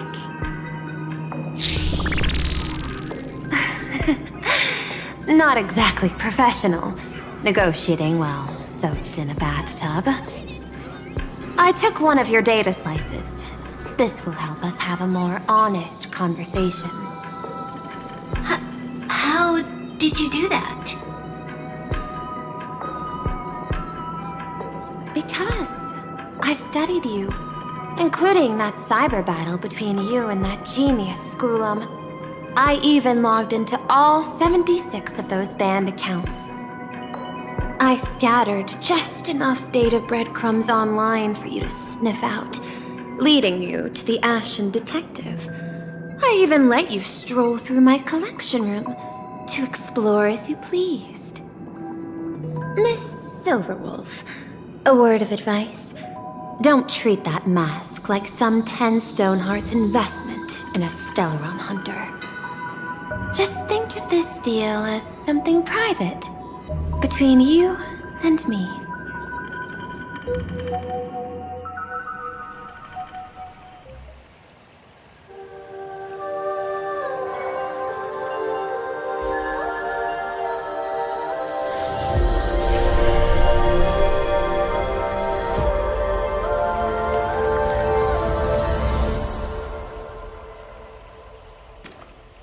What the heck? I just blinked and suddenly half the supplicants are wearing masks?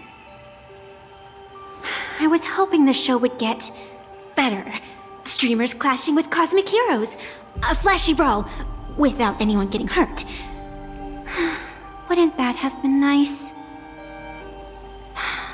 But now we've got a crow, a shell, a cat, a wolf? How many more mystery guests are crashing the stage? And this thing? When did it sneak in?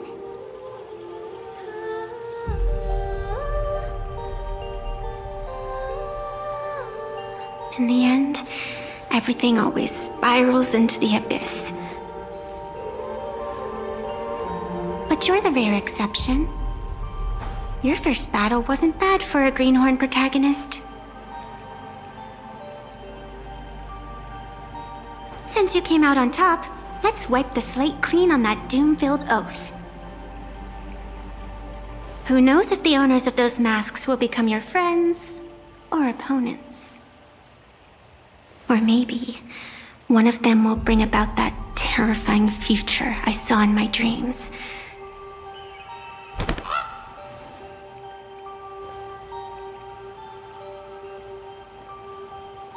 Little one, how'd you find your way here?